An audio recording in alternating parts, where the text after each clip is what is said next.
ಅರೆ ಕಡಿಮೆ ಹಾಕು ಆದ್ರೆ ಅಸಲಿ ಹಾಕು. MDH ಕಾಶ್ಮೀರಿ ಕೆಂಪು ಮೆಣಸಿನ ಪೌಡರ್. MDH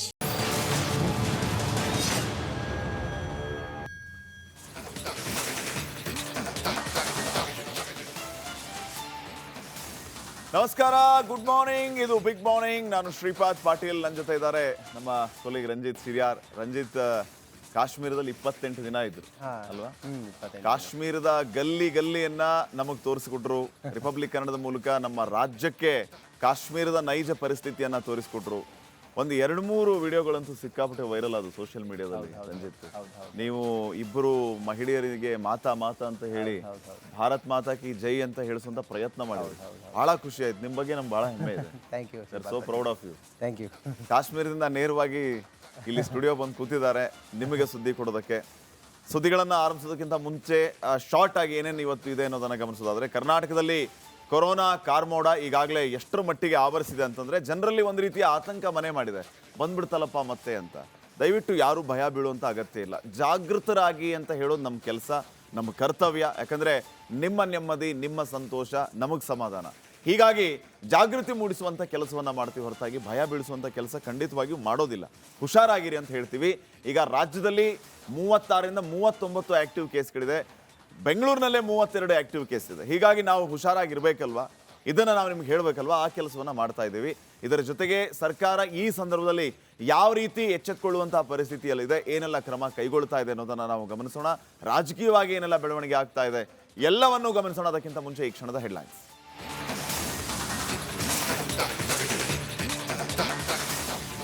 ಕರ್ನಾಟಕದಲ್ಲಿ ಕೊರೋನಾ ಕಾರ್ಮೋಡ ವೃದ್ಧನ ಬಲಿ ಪಡೆದ ಮಹಾಮಾರಿ. ಕೋವಿಡ್ ಹಾಟ್ಸ್ಪಾಟ್ ಆಯ್ತಾ ಬೆಂಗಳೂರು?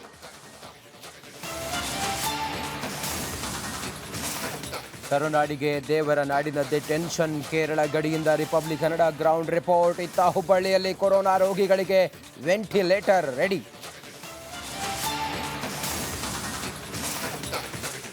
ಗ್ರೇಟರ್ ಬೆಂಗಳೂರಿಗೆ ಡಿಕೆಶಿ ಮೆಗಾ ಪ್ಲಾನ್. ಫುಟ್ಪಾತ್ ಅಂಗಡಿಗಳ ತೆರವಿಗೆ ಡಿಸಿಎಂ ಖಡಕ್ವಾರ್ನ ಮೂಗು ತೂರಿಸದಂತೆ ಶಾಸಕರಿಗೆ ಸೂಚನೆ. ಮೈಸೂರಿನಲ್ಲಿ ಪ್ರಿಯಕರನ ಜೊತೆ ಮಗಳು ಪರಾರಿ. ಮರ್ಯಾದೆಗೆ ಅಂಜಿ ಮೂವರು ಆತ್ಮಹತ್ಯೆ. ಅಪ್ಪ ಅಮ್ಮನ ಅಂತ್ಯಕ್ರಿಯೆಗೂ ಬಾರದ ಪುತ್ರಿ. ಅವಧಿಗೂ ಮುನ್ನವೇ ರಾಜ್ಯಕ್ಕೆ ಮುಂಗಾರು ಎಂಟ್ರಿ. ಕರಾವಳಿಯಲ್ಲಿ ಮೀನುಗಾರಿಕಾ ಬೋಟ್ಗಳ ಸ್ಥಳಾಂತರ. ಮಲೆನಾಡು ಭಾಗದಲ್ಲಿ ಮಳೆ ಅಬ್ಬರ.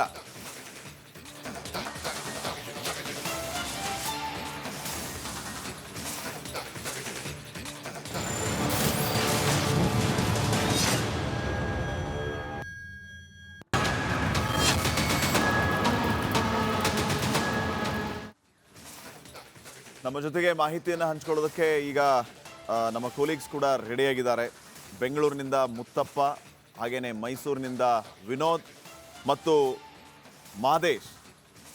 ಸದ್ಯ ರಾಜ್ಯದಲ್ಲಿ ಕೊರೋನಾ ಸೋಂಕು ಹೆಚ್ಚಳ ಆಗ್ತಾ ಇರುವಂಥದ್ದು. ಈ ವಿಚಾರವಾಗಿ ಮಾಹಿತಿಯನ್ನು ಕೊಡೋದಕ್ಕೆ ಮುತ್ತಪ್ಪ ಮತ್ತು ವಿನೋದ್ ರೆಡಿಯಾಗಿದ್ದಾರೆ. ವಿನೋದ್ ಮಾಸ್ಕ್ ಹಾಕೊಂಡಿದ್ದಾರೆ, ಒಂದು ಒಳ್ಳೆ ಸಂದೇಶವನ್ನ ಕೊಡ್ತಾ ಇದ್ದಾರೆ.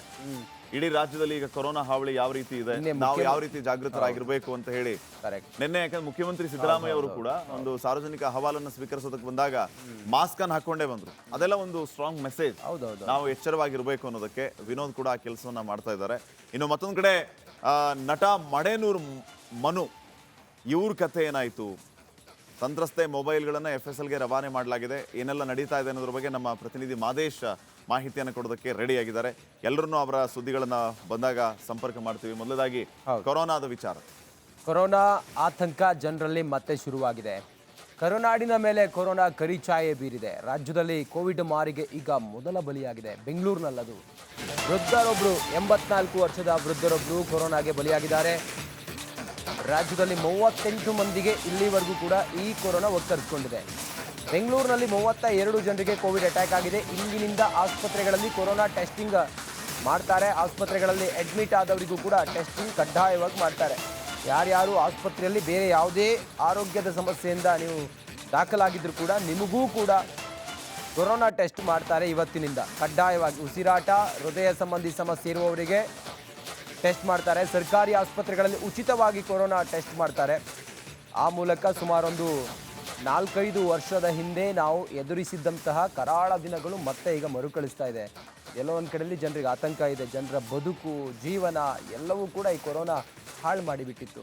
ಅಂಥ ದಿನ ನಾವು ಮತ್ತೆ ಬರಲ್ಲ ಅಂಥೇಳಿ ನಿಟ್ಟುಸಿರು ಬಿಟ್ಟಿದ್ವಿ.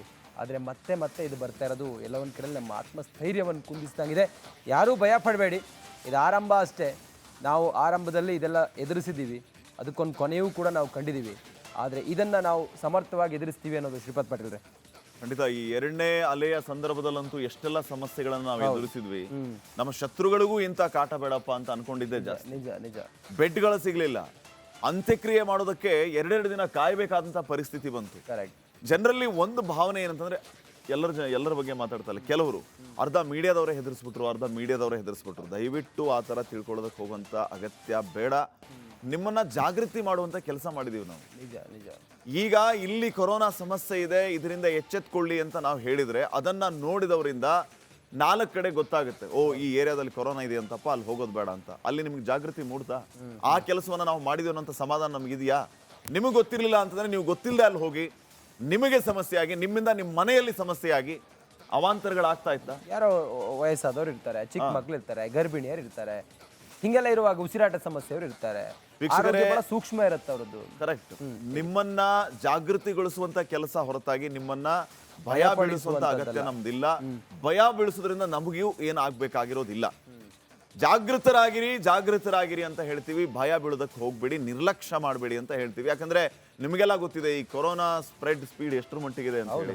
30 ಜನ ಅಂತ ಇವತ್ತು ಹೇಳಿರ್ತೀವಿ, ನಾಳೆ 60 ಆಗಿರುತ್ತೆ, 600 ಆಗುತ್ತೆ, 6000 ಆಗುತ್ತೆ. ಒಂದೊಂದು ಗಂಟೆಗೆ ಏರಿಕೆ ಆಗ್ತಾನೆ ಇರುತ್ತೆ. ಗಾಳಿಗಿಂತ ವೇಗದಲ್ಲಿ ಕೊರೋನಾ ಸ್ಪ್ರೆಡ್ ಆಗ್ತಾ ಇದೆ. ಅದರಲ್ಲೂ ಈಗ ಮತ್ತೆ ಮಳೆ ಬೇರೆ. ಹೀಗಾಗಿ ಆತಂಕವಂತೂ ಬೇಡ. ಇನ್ನು ಶಾಲೆಗಳು ಪುನರ್ ಆರಂಭ ಆಗ್ತಾ ಇದೆ. ಕೊರೋನಾ ಆತಂಕದ ಒಂದು ಕಡೆ, ಶಾಲೆಗಳು ಪುನರ್ ಆರಂಭ ಆಗ್ತಾ ಇದೆ. ಮಕ್ಕಳ ಕಥೆ ಏನು ಅನ್ನುವಂತಹ ಭಯ ನಿಮ್ಮನ್ನ ಕಾಡ್ತಾ ಇರುತ್ತೆ. ರಾಜ್ಯದಲ್ಲಿ ಮೇ 29ನೇ ತಾರೀಕಿಂದ ಶಾಲೆಗಳು ಆರಂಭ ಆಗ್ತಾ ಇದೆ. 29ನೇ ತಾರೀಕಿಂದ ಶಾಲೆಗಳು ಆರಂಭ ಆಗ್ತಾ ಇರೋದ್ರಿಂದ ಮಕ್ಕಳನ್ನ ಹೇಗಪ್ಪ ಶಾಲೆ ಕಳಿಸೋದು ಅನ್ನೋಂಥ ಭಯ ನಿಮ್ಮಲ್ಲಿ ಇರುತ್ತೆ. ಶಾಲೆಗಳ ಆರಂಭಕ್ಕೂ ಮುನ್ನ ಅಧಿಕಾರಿಗಳು ಈ ತಾಂತ್ರಿಕ ಸಲಹಾ ಸಮಿತಿಯ ಸಭೆಗೆ ಕೌಂಟ್ ಡೌನ್ ಸ್ಟಾರ್ಟ್ ಆಗಿದೆ. ಅಧಿಕಾರಿಗಳೆಲ್ಲ ಸೇರಿ ಒಂದು ಗೈಡ್ಲೈನ್ಸ್ ಅನ್ನ ರಿಲೀಸ್ ಮಾಡ್ತಾರೆ ಸ್ಕೂಲ್ಗಳಿಗೂ ಕೂಡ. ಸೊ ಆತಂಕ ಬೇಡ. ಮಕ್ಕಳನ್ನ ಯಾವ ರೀತಿ ಜಾಗೃತಿ ವಹಿಸಬೇಕು, ಮಕ್ಕಳನ್ನ ಈ ಕೊರೋನಾ ಮಹಾಮಾರಿಯಿಂದ ಯಾವ ರೀತಿ ಬಚಾವ್ ಮಾಡಬೇಕು, ಈ ಬಗ್ಗೆ ಗೈಡ್ಲೈನ್ಸ್ ಬರುತ್ತೆ. ಶಾಲೆಗಳಿಗೆ ಕೊರೋನಾ ಗೈಡ್ಲೈನ್ಸ್ ಅನ್ನ ಬಿಡುಗಡೆ ಮಾಡುವ ಸಾಧ್ಯತೆ ಅಧಿಕವಾಗಿದೆ. ಸೊ ಈ ಎಲ್ಲ ಬೆಳವಣಿಗೆಯ ಬೆನ್ನಲ್ಲೇ ಈ ತಾಂತ್ರಿಕ ಸಲಹಾ ಸಮಿತಿ ಯಾವ ರೀತಿಯ ಸಲಹೆಗಳನ್ನು ಕೊಡುತ್ತೆ ನಾವೆಲ್ಲರೂ ಗಮನಿಸಿದ್ದೀವಿ. ಹಿಂದೆ ಕೋವಿಡ್ ಬಂದಂತಹ ಟೈಮ್ನಲ್ಲಿ ಮತ್ತೆ ಇವೆಲ್ಲವೂ ಕೂಡ ಪುನರಾರಂಭ ಆಗಬೇಕಷ್ಟೇ. ಜಾಗೃತಿ ಆಗಬೇಕು ಅಂದರೆ ಏನು? ಸೋಷಿಯಲ್ ಡಿಸ್ಟೆನ್ಸ್ ಮೇಂಟೈನ್ ಮಾಡೋದು, ಆಮೇಲೆ ಸ್ಯಾನಿಟೈಸ್ ಮಾಡೋದು, ಮತ್ತೆ ಮಾಸ್ಕ್ ಧರಿಸೋದು. ಈ ಕೋವಿಡ್ ಬರೋದಕ್ಕಿಂತ ಮುಂಚೆ ಈ ಸ್ಯಾನಿಟೈಸೇಷನ್ ಬಗ್ಗೆ, ಸೋಷಿಯಲ್ ಡಿಸ್ಟೆನ್ಸ್ ಬಗ್ಗೆ, ಕ್ವಾರಂಟೈನು, ಲಾಕ್ಡೌನು ಇವೆಲ್ಲವೂ ಗೊತ್ತೇ ಇರಲಿಲ್ಲ. ಹೌದು, ಸೀಲ್ ಡೌನು ಇದೆಲ್ಲ ಗೊತ್ತೇ ಇರಲಿಲ್ಲ. ಆದರೆ ಹೊಸ ಹೆಸರುಗಳು, ಹಾಗೆ ಎಲ್ಲವೂ ಹೊಸತೆ. ನಮಗದು ಹೆಂಗೆ ರಿಯಾಕ್ಟ್ ಮಾಡುತ್ತೆ ಅನ್ನೋದು ಗೊತ್ತಿರಲಿಲ್ಲ. ಆದರೆ ಅದು ನಮ್ಮ ಜೊತೆ ವರ್ತಿಸಿದಂಥ ರೀತಿ ಮಾತ್ರ ಭಯಾನಕ. ಎಷ್ಟು ಜನ ಬೆಡ್ ಸಿಗಲಿಲ್ಲ, ಶವಾಗಾರಗಳಲ್ಲಿ ಸಮಸ್ಯೆಗಳು, ಆ್ಯಂಬುಲೆನ್ಸ್ಗಳ ಸದ್ದು, ಅದು ನಿಜಕ್ಕೂ ಕೂಡ ಮತ್ತೊಮ್ಮೆ ಬರೋದು ಬೇಡ. ನೀವು ಜಾಗೃತರಾಗಿರಿ. ಏನೇನು ಸರ್ಕಾರ ಹೇಳಿದೆ ಅದನ್ನು ಪಾಲಿಸಿ. ಶಾಲೆಗಳಲ್ಲೂ ಕೂಡ ಇದು ಸಾಂಕ್ರಾಮಿಕ ಜ್ವರ ಆಗಿರ್ಬೋದು ಅಥವಾ ಸಾಂಕ್ರಾಮಿಕ ಕಾಯಿಲೆಗಳು ಹರಡುವಂಥ ಸಮಯ. ಯಾಕಂತ ಹೇಳಿದ್ರೆ ಮಳೆ ಆರಂಭ, ಹಾಗಾಗಿ ವೈರಲ್ ಫೀವರ್ಗಳು ಸಹಜವಾಗಿರುತ್ತೆ. ನಿಮ್ಮ ಜಾಗೃತಿಯಲ್ಲಿ ನೀವಿರಿ. ಇನ್ನ ಒಂದು ಸಮಾಧಾನದ ವಿಚಾರ ಏನಂತಂದ್ರೆ ರಂಜಿತ್, ಈಗಾಗಲೇ ಎಕ್ಸ್ಪರ್ಟ್ಸ್ ಹೇಳಿದ್ದಾರೆ, ರೂಪಾಂತರಿ ತಳಿ ಯಾವಾಗ್ಲೂ ಕೂಡ ಅಷ್ಟೊಂದು ಸ್ಟ್ರಾಂಗ್ ಆಗಿರಲ್ಲ ಅಂತ. ರೂಪಾಂತರಿ ತಳಿ ಅದು ತನ್ನ ಶಕ್ತಿಯನ್ನ ಕಳೆದುಕೊಂಡಿರುತ್ತೆ, ಇಫೆಕ್ಟ್ ಆಗುತ್ತೆ ನಿಜ. ಆದ್ರೆ ಮೊದಲು ಏನ್ ಮಾರಣಾಂತಿಕವಾಗಿ ಎಫೆಕ್ಟ್ ಆಯ್ತು ಆ ರೀತಿ ಆಗೋದಿಲ್ಲ ಅಂತ ಹೇಳಿ, ಆ ರೀತಿ ನೀವು ಈಗಲೇ ಕನ್ಕ್ಲೂಷನ್ ಬರೋದು ಬೇಡ. ಅಂದ್ರೆ ಏನು ಸಮಸ್ಯೆ ಆಗಲ್ಲ ಅಂತ ನಿರ್ಲಕ್ಷ್ಯ ಮಾಡೋದು ಬೇಡ. ನಮ್ಮ ಹುಷಾರಲ್ಲಿ ನಾವು ಇರೋಣ ಅನ್ನುವಂಥದ್ದು. ಯಾಕಂದ್ರೆ ಈಗ ಎಕ್ಸ್ಪರ್ಟ್ಸ್ ಹೇಳಿದ್ದಾರೆ, ನಿನ್ನೆಯಿಂದ ರಿಪಬ್ಲಿಕ್ ಕನ್ನಡ ಎಕ್ಸ್ಪರ್ಟ್ಸ್ ಗಳನ್ನ ಮಾತಾಡಿಸುವಂತ ಕೆಲಸ ಮಾಡಿದಾಗ ಭಯ ಬೇಡ ಅಂತ ಹೇಳಿದ್ರು. ಜೊತೆಗೆ ಆರೋಗ್ಯ ಸಚಿವರು ಕೂಡ ಹೇಳಿದ್ದಾರೆ, ಗಂಭೀರವಾದಂತಹ ಪ್ರಕರಣ ರಾಜ್ಯದಲ್ಲಿ ಇನ್ನೂ ಕೂಡ ದಾಖಲಾಗಿಲ್ಲ, ಯಾರು ಭಯ ಬೀಳುವಂತ ಅಗತ್ಯ ಇಲ್ಲ ಅಂತ ಆರೋಗ್ಯ ಸಚಿವರು ಕೂಡ ಹೇಳಿದ್ದಾರೆ. ಸೊ ಎಲ್ಲಾ ವಿಚಾರಗಳ ಬಗ್ಗೆ ಒಂದು ವರದಿ ಇದೆ, ನೋಡ್ಕೊಂಡ್ ಬರೋಣ. ಕರ್ನಾಟಕದಲ್ಲಿ ಕೊರೋನಾಗೆ ಮೊದಲ ಬಲಿ. ಬೆಂಗಳೂರಿನಲ್ಲಿ ಕೊರೋನಾ ಸೋಂಕಿತ ಸಾವು. ಇಂದಿನಿಂದ ರಾಜ್ಯಾದ್ಯಂತ ಕೊರೋನಾ ಟೆಸ್ಟ್.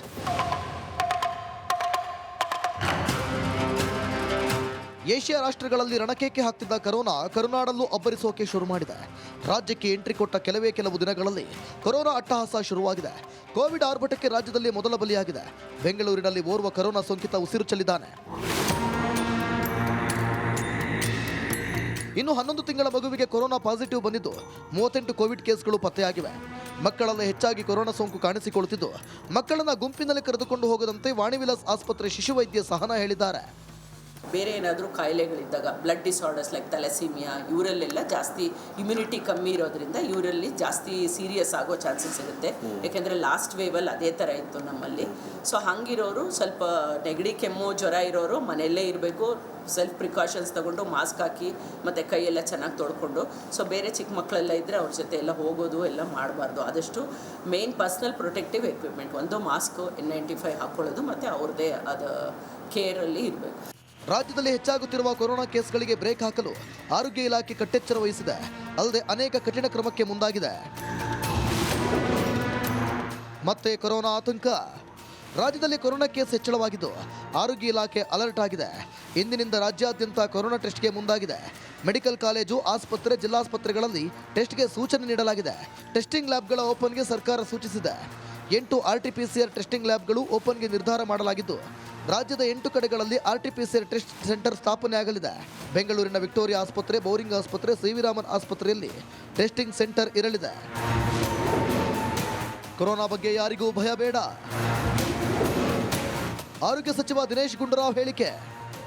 ಜನ ಹೆಚ್ಚಿರುವಂಥ ಪ್ರದೇಶಗಳಿಗೆ ಹೋದಾಗ ಮಾಸ್ಕ್ ಹಾಕೊಂಡ್ರೆ ಒಳ್ಳೆಯದು ಅಂತ ನಾವು ಹೇಳಿದ್ದೀವಿ. ಯಾಕೆಂತ ಹೇಳಿದ್ರೆ ಅನಾವಶ್ಯಕವಾಗಿ ಅವರಿಗೆ ತೊಂದರೆ ಅಥವಾ ಸಮಸ್ಯೆ ಆಗಬಾರ್ದು ಅಂತ. ಉಳಿದಿರುವಂಥದ್ದು ಇನ್ನೇನಿಲ್ಲ, ಸ್ವಚ್ಛತೆ ಕಾಪಾಡಿಕೊಂಡು ಅದನ್ನು ಹೇಳಿದ್ದೀವಿ. ಏನು ಹ್ಯಾಂಡ್ ಹೈಜೀನು, ನಮ್ಮ ಕೈಗಳನ್ನು ಸ್ವಚ್ಛವಾಗಿ ಇಟ್ಕೊಳ್ಳುವಂಥದ್ದು, ಎಲ್ಲಿ ಸಾಧ್ಯ ಆಗುತ್ತೆ ಸ್ಯಾನಿಟೈಸರನ್ನು ಉಪಯೋಗಿಸುವಂಥದ್ದು ಒಳ್ಳೆಯದೇ. ಇದು ಒಂದಕ್ಕೆ ಅಲ್ಲ, ಎಲ್ಲದಕ್ಕೂ ಒಳ್ಳೆಯದು. ಸೊ ಈ ರೀತಿಯಾಗಿ ಸಹಜವಾದಂಥ ಕೆಲವು ಪ್ರಕ್ರಿಯೆಗಳನ್ನು ಅನುಸರಿಸಿ ಅಂತ ನಾವು ಹೇಳಿದ್ದೀವಿ. ಆದ್ದರಿಂದ ಯಾರೂ ಕೂಡ ಗಾಬರಿ ಪಡುವಂಥದ್ದೇನಿಲ್ಲ ಅಥವಾ ಭಯ ಪಡುವಂಥದ್ದೇನಿಲ್ಲ. ರಾಜ್ಯದಲ್ಲಿ ಕೊರೋನಾ ತಾಂಡವವಾಡ್ತಿರೋ ಬೆನ್ನಲ್ಲೇ ಸಿಎಂ ಮಾಸ್ಕ್ ಧರಿಸಿ ಜನತಾ ದರ್ಶನ ಕಾರ್ಯಕ್ರಮದಲ್ಲಿ ಭಾಗಿಯಾಗಿದ್ದರು. ಮೈಸೂರಿನಲ್ಲಿ ಮಾಸ್ಕ್ ಧರಿಸಿ ಕಾರ್ಯಕ್ರಮಕ್ಕೆ ಹಾಜರಾಗಿದ್ದರು. ಹೀಗಾಗಿ ಮತ್ತೆ ಮಾಸ್ಕ್ ಕಡ್ಡಾಯವಾಗುವ ಸಾಧ್ಯತೆ ಇದೆ. ಮತ್ತದೇ ಕರಾಳ ದಿನಗಳು ಎದುರಾಗುವ ಸಾಧ್ಯತೆ ಇದೆ. ಮುತ್ತಪ್ಪ, ರಿಪಬ್ಲಿಕ್ ಕನ್ನಡ, ಬೆಂಗಳೂರು.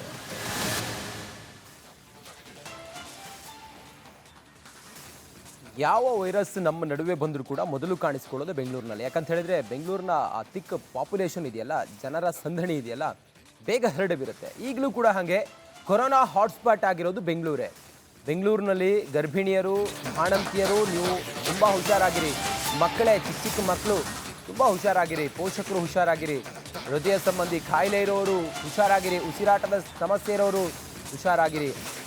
ವಿದೇಶಗಳಲ್ಲಿ ಕೋವಿಡ್ ಉಪತಳಿ JN1 ಹಾವಳಿ ಅದು ಗರ್ಭಿಣಿಯರು, ಮಕ್ಕಳ ಮೇಲೆ ಅತಿ ಹೆಚ್ಚಿನ ಪರಿಣಾಮವನ್ನು ಬೀರಿದೆ. ಹೀಗಾಗಿ ಆರೋಗ್ಯ ಇಲಾಖೆ ಈಗ ಇವರ ಮೇಲೆ ನಿಗಾ ಇಟ್ಟಿದೆ. ಉಸಿರಾಟದ ತೊಂದರೆ ಇರೋರು, ಸಾರಿ ಕೇಸ್ಗಳಲ್ಲಿ ಅವರ ಟೆಸ್ಟ್ ಖಂಡಿತ ಕಡ್ಡಾಯವಾಗಿ ಮಾಡಬೇಕು ಅನ್ನೋದನ್ನು ಆರೋಗ್ಯ ಇಲಾಖೆ ಹೇಳಿದೆ. ಮುಂದುವರೆದು ಬಹಳ ಸೂಕ್ಷ್ಮ ಇವರ ಆರೋಗ್ಯ. ಹಾಗಾಗಿ ನೀವು ನಿಮ್ಮ ಜಾಗ್ರತೆಯಲ್ಲಿರೋದು ಉತ್ತಮ. ಎಸ್, ಖಂಡಿತವಾಗಿ ಈ ವಿಚಾರಕ್ಕೆ ಸಂಬಂಧಪಟ್ಟಂಗೆ ಇನ್ನಷ್ಟು ಮಾಹಿತಿಯನ್ನು ಪಡೆದುಕೊಳ್ಳೋಣ. ನಮ್ಮ ಕೊಲೀಗ್ಸ್ ಈಗ ನೇರ ಸಂಪರ್ಕದಲ್ಲಿ ಜಾಯ್ನ್ ಆಗಿದ್ದಾರೆ. ಮುತ್ತಪ್ಪ ಮತ್ತು ವಿನೋದ್. ಮುತ್ತಪ್ಪ ಬೆಂಗಳೂರಿನಿಂದ, ವಿನೋದ್ ಮೈಸೂರಿನಿಂದ. ಮುತ್ತಪ್ಪ ಅವರಿಗೆ ಹೋಗೋಣ ಫಸ್ಟು. ಮುತ್ತಪ್ಪ, ಈಗಾಗಲೇ ಆರೋಗ್ಯ ಸಚಿವರಂತೂ ಹೇಳ್ತಾ ಇದ್ದಾರೆ ಯಾರು ಭಯ ಬೀಳುವಂಥ ಅಗತ್ಯ ಇಲ್ಲ, ಯಾಕಂದರೆ ಈ ಕ್ಷಣದವರೆಗೂ ಗಂಭೀರವಾದಂತಹ ಪ್ರಕರಣಗಳು ದಾಖಲಾಗಿಲ್ಲ ಅಂತ. ಅಟ್ ದ ಸೇಮ್ ಟೈಮ್ ಕೊರೋನಾದಿಂದಾಗಿ ರಾಜ್ಯದಲ್ಲಿ ಮೊದಲ ಬಲಿ ಆಗಿದೆ. ನಾವು ಯಾವ ರೀತಿ ಜಾಗೃತರಾಗಿರಬೇಕು ಅನ್ನುವಂಥದ್ದು ಕೂಡ ಇಲ್ಲಿ ಮುಖ್ಯವಾಗುತ್ತೆ. ಯಾಕಂದರೆ ಈ ಸಾರಿ ಮತ್ತು ILI ಕೇಸ್ಗಳು ಬಂದಾಗ ಟೆಸ್ಟ್ ಕಡ್ಡಾಯ ಅನ್ನುವಂಥದ್ದು ಕೂಡ. ಸೊ ಈಗ ಯಾವ ರೀತಿಯ ಗೈಡ್ಲೈನ್ಸ್ನ ನಿರೀಕ್ಷೆಯನ್ನು ನಾವು ಮಾಡಬಹುದು ಮತ್ತು ಯಾವ ರೀತಿಯ ರೆಸ್ಪಾನ್ಸಿಬಿಲಿಟಿ ಆರೋಗ್ಯ ಇಲಾಖೆಯ ಮೇಲೆ ಇದೆ ಅಂತ?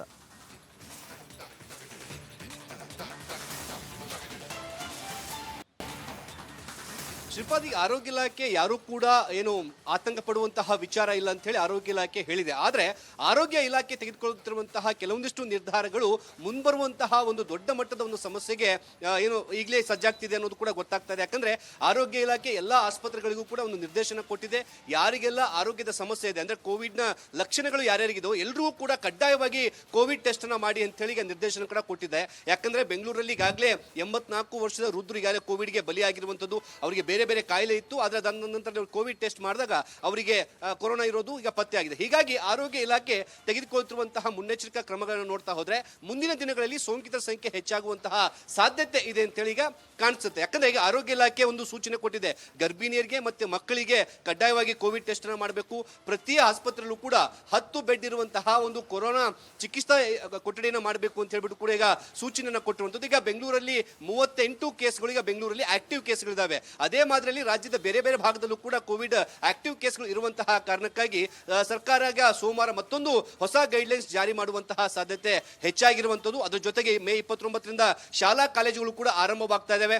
ಮಕ್ಕಳಿಗೆ ಅತಿ ಹೆಚ್ಚಾಗಿ ಬೇಗನೆ ಈ ಒಂದು ಸೋಂಕು ಕಾಣಿಸಿಕೊಳ್ಳುವಂತಹ ಕಾರಣಕ್ಕಾಗಿ ಶಾಲಾ ಕಾಲೇಜುಗಳಿಗೆ ಅನ್ವಯ ಆಗುವಂತೆ ಮತ್ತೊಂದು ಹೊಸ ಗೈಡ್ಲೈನ್ಸ್ ಜಾರಿ ಮಾಡುವಂತಹ ಸಾಧ್ಯತೆ ಇದೆ. ಯಾಕಂದ್ರೆ ತಾಂತ್ರಿಕ ಸಲಹಾ ಸಮಿತಿಯ ಸದಸ್ಯರು ಮತ್ತೆ ಆರೋಗ್ಯ ಇಲಾಖೆಯ ಅಧಿಕಾರಿಗಳು ಕೂಡ ಈ ಬಗ್ಗೆ ಒಂದು ಸುತ್ತಿನ ಮಾತುಕತೆ ಕೂಡ ನಡೆಸಿದ್ದಾರೆ. ಅದರಲ್ಲಿ ಏನು ಮಕ್ಕಳಿಗೆ ಈ ರೋಗದ ಲಕ್ಷಣಗಳು ಜ್ವರ ಶೀತ ಇದ್ರೆ ಅಂತಹ ಮಕ್ಕಳಿಗೆ ಶಾಲೆಗೆ ಕಳಿಸಬಾರ್ದು, ಅಂತಹ ಮಕ್ಕಳಿಗೆ ರಜೆಯನ್ನು ಕೊಡಬೇಕು ಅನ್ನೋ ವಿಚಾರಕ್ಕೆ ಸಂಬಂಧಪಟ್ಟ ಕೂಡ ಒಂದು ಸಭೆಯಲ್ಲಿ ನಿರ್ಧಾರವಾಗಿದೆ.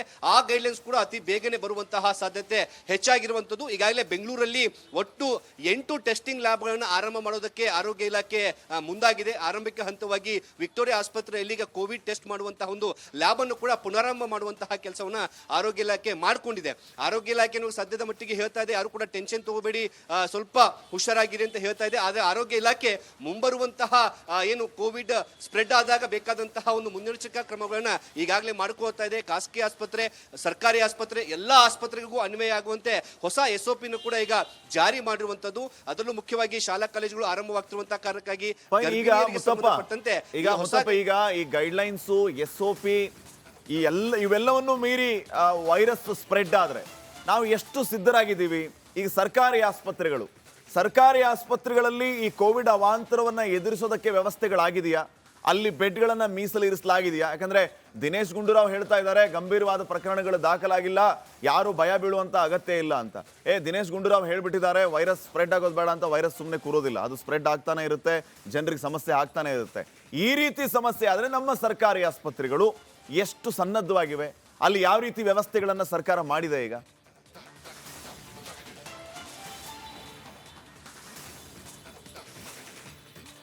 ಶ್ರೀಪಾದ್, ಈಗಾಗಲೇ ಆರೋಗ್ಯ ಇಲಾಖೆ ಈ ಬಗ್ಗೆ ಸಾಕಷ್ಟು ಚರ್ಚೆ ಮಾಡಿ ಪ್ರತಿಯೊಂದು ಆಸ್ಪತ್ರೆಯಲ್ಲೂ ಕೂಡ 100 ಹಾಸಿಗೆ ಇರುವಂತಹ ಒಂದು ಕೋವಿಡ್ ವಾರ್ಡ್ ಅನ್ನು ನಿರ್ಮಾಣ ಮಾಡೋದಕ್ಕೆ ಸೂಚನೆಯನ್ನು ಕೂಡ ಕೊಡ್ತಾ ಇದೆ. ಯಾಕಂದ್ರೆ ಈಗಾಗಲೇ ನಾವು ಕೆಲವೊಂದಿಷ್ಟು ವೇವ್ಗಳನ್ನು ನೋಡಿದ್ವಿ, ತುಂಬಾ ಜನ ಸಾವನ್ನಪ್ಪಿದ್ರು, ಆಕ್ಸಿಜನ್ ಸಮಸ್ಯೆ ಕೂಡ ಆಗಿತ್ತು.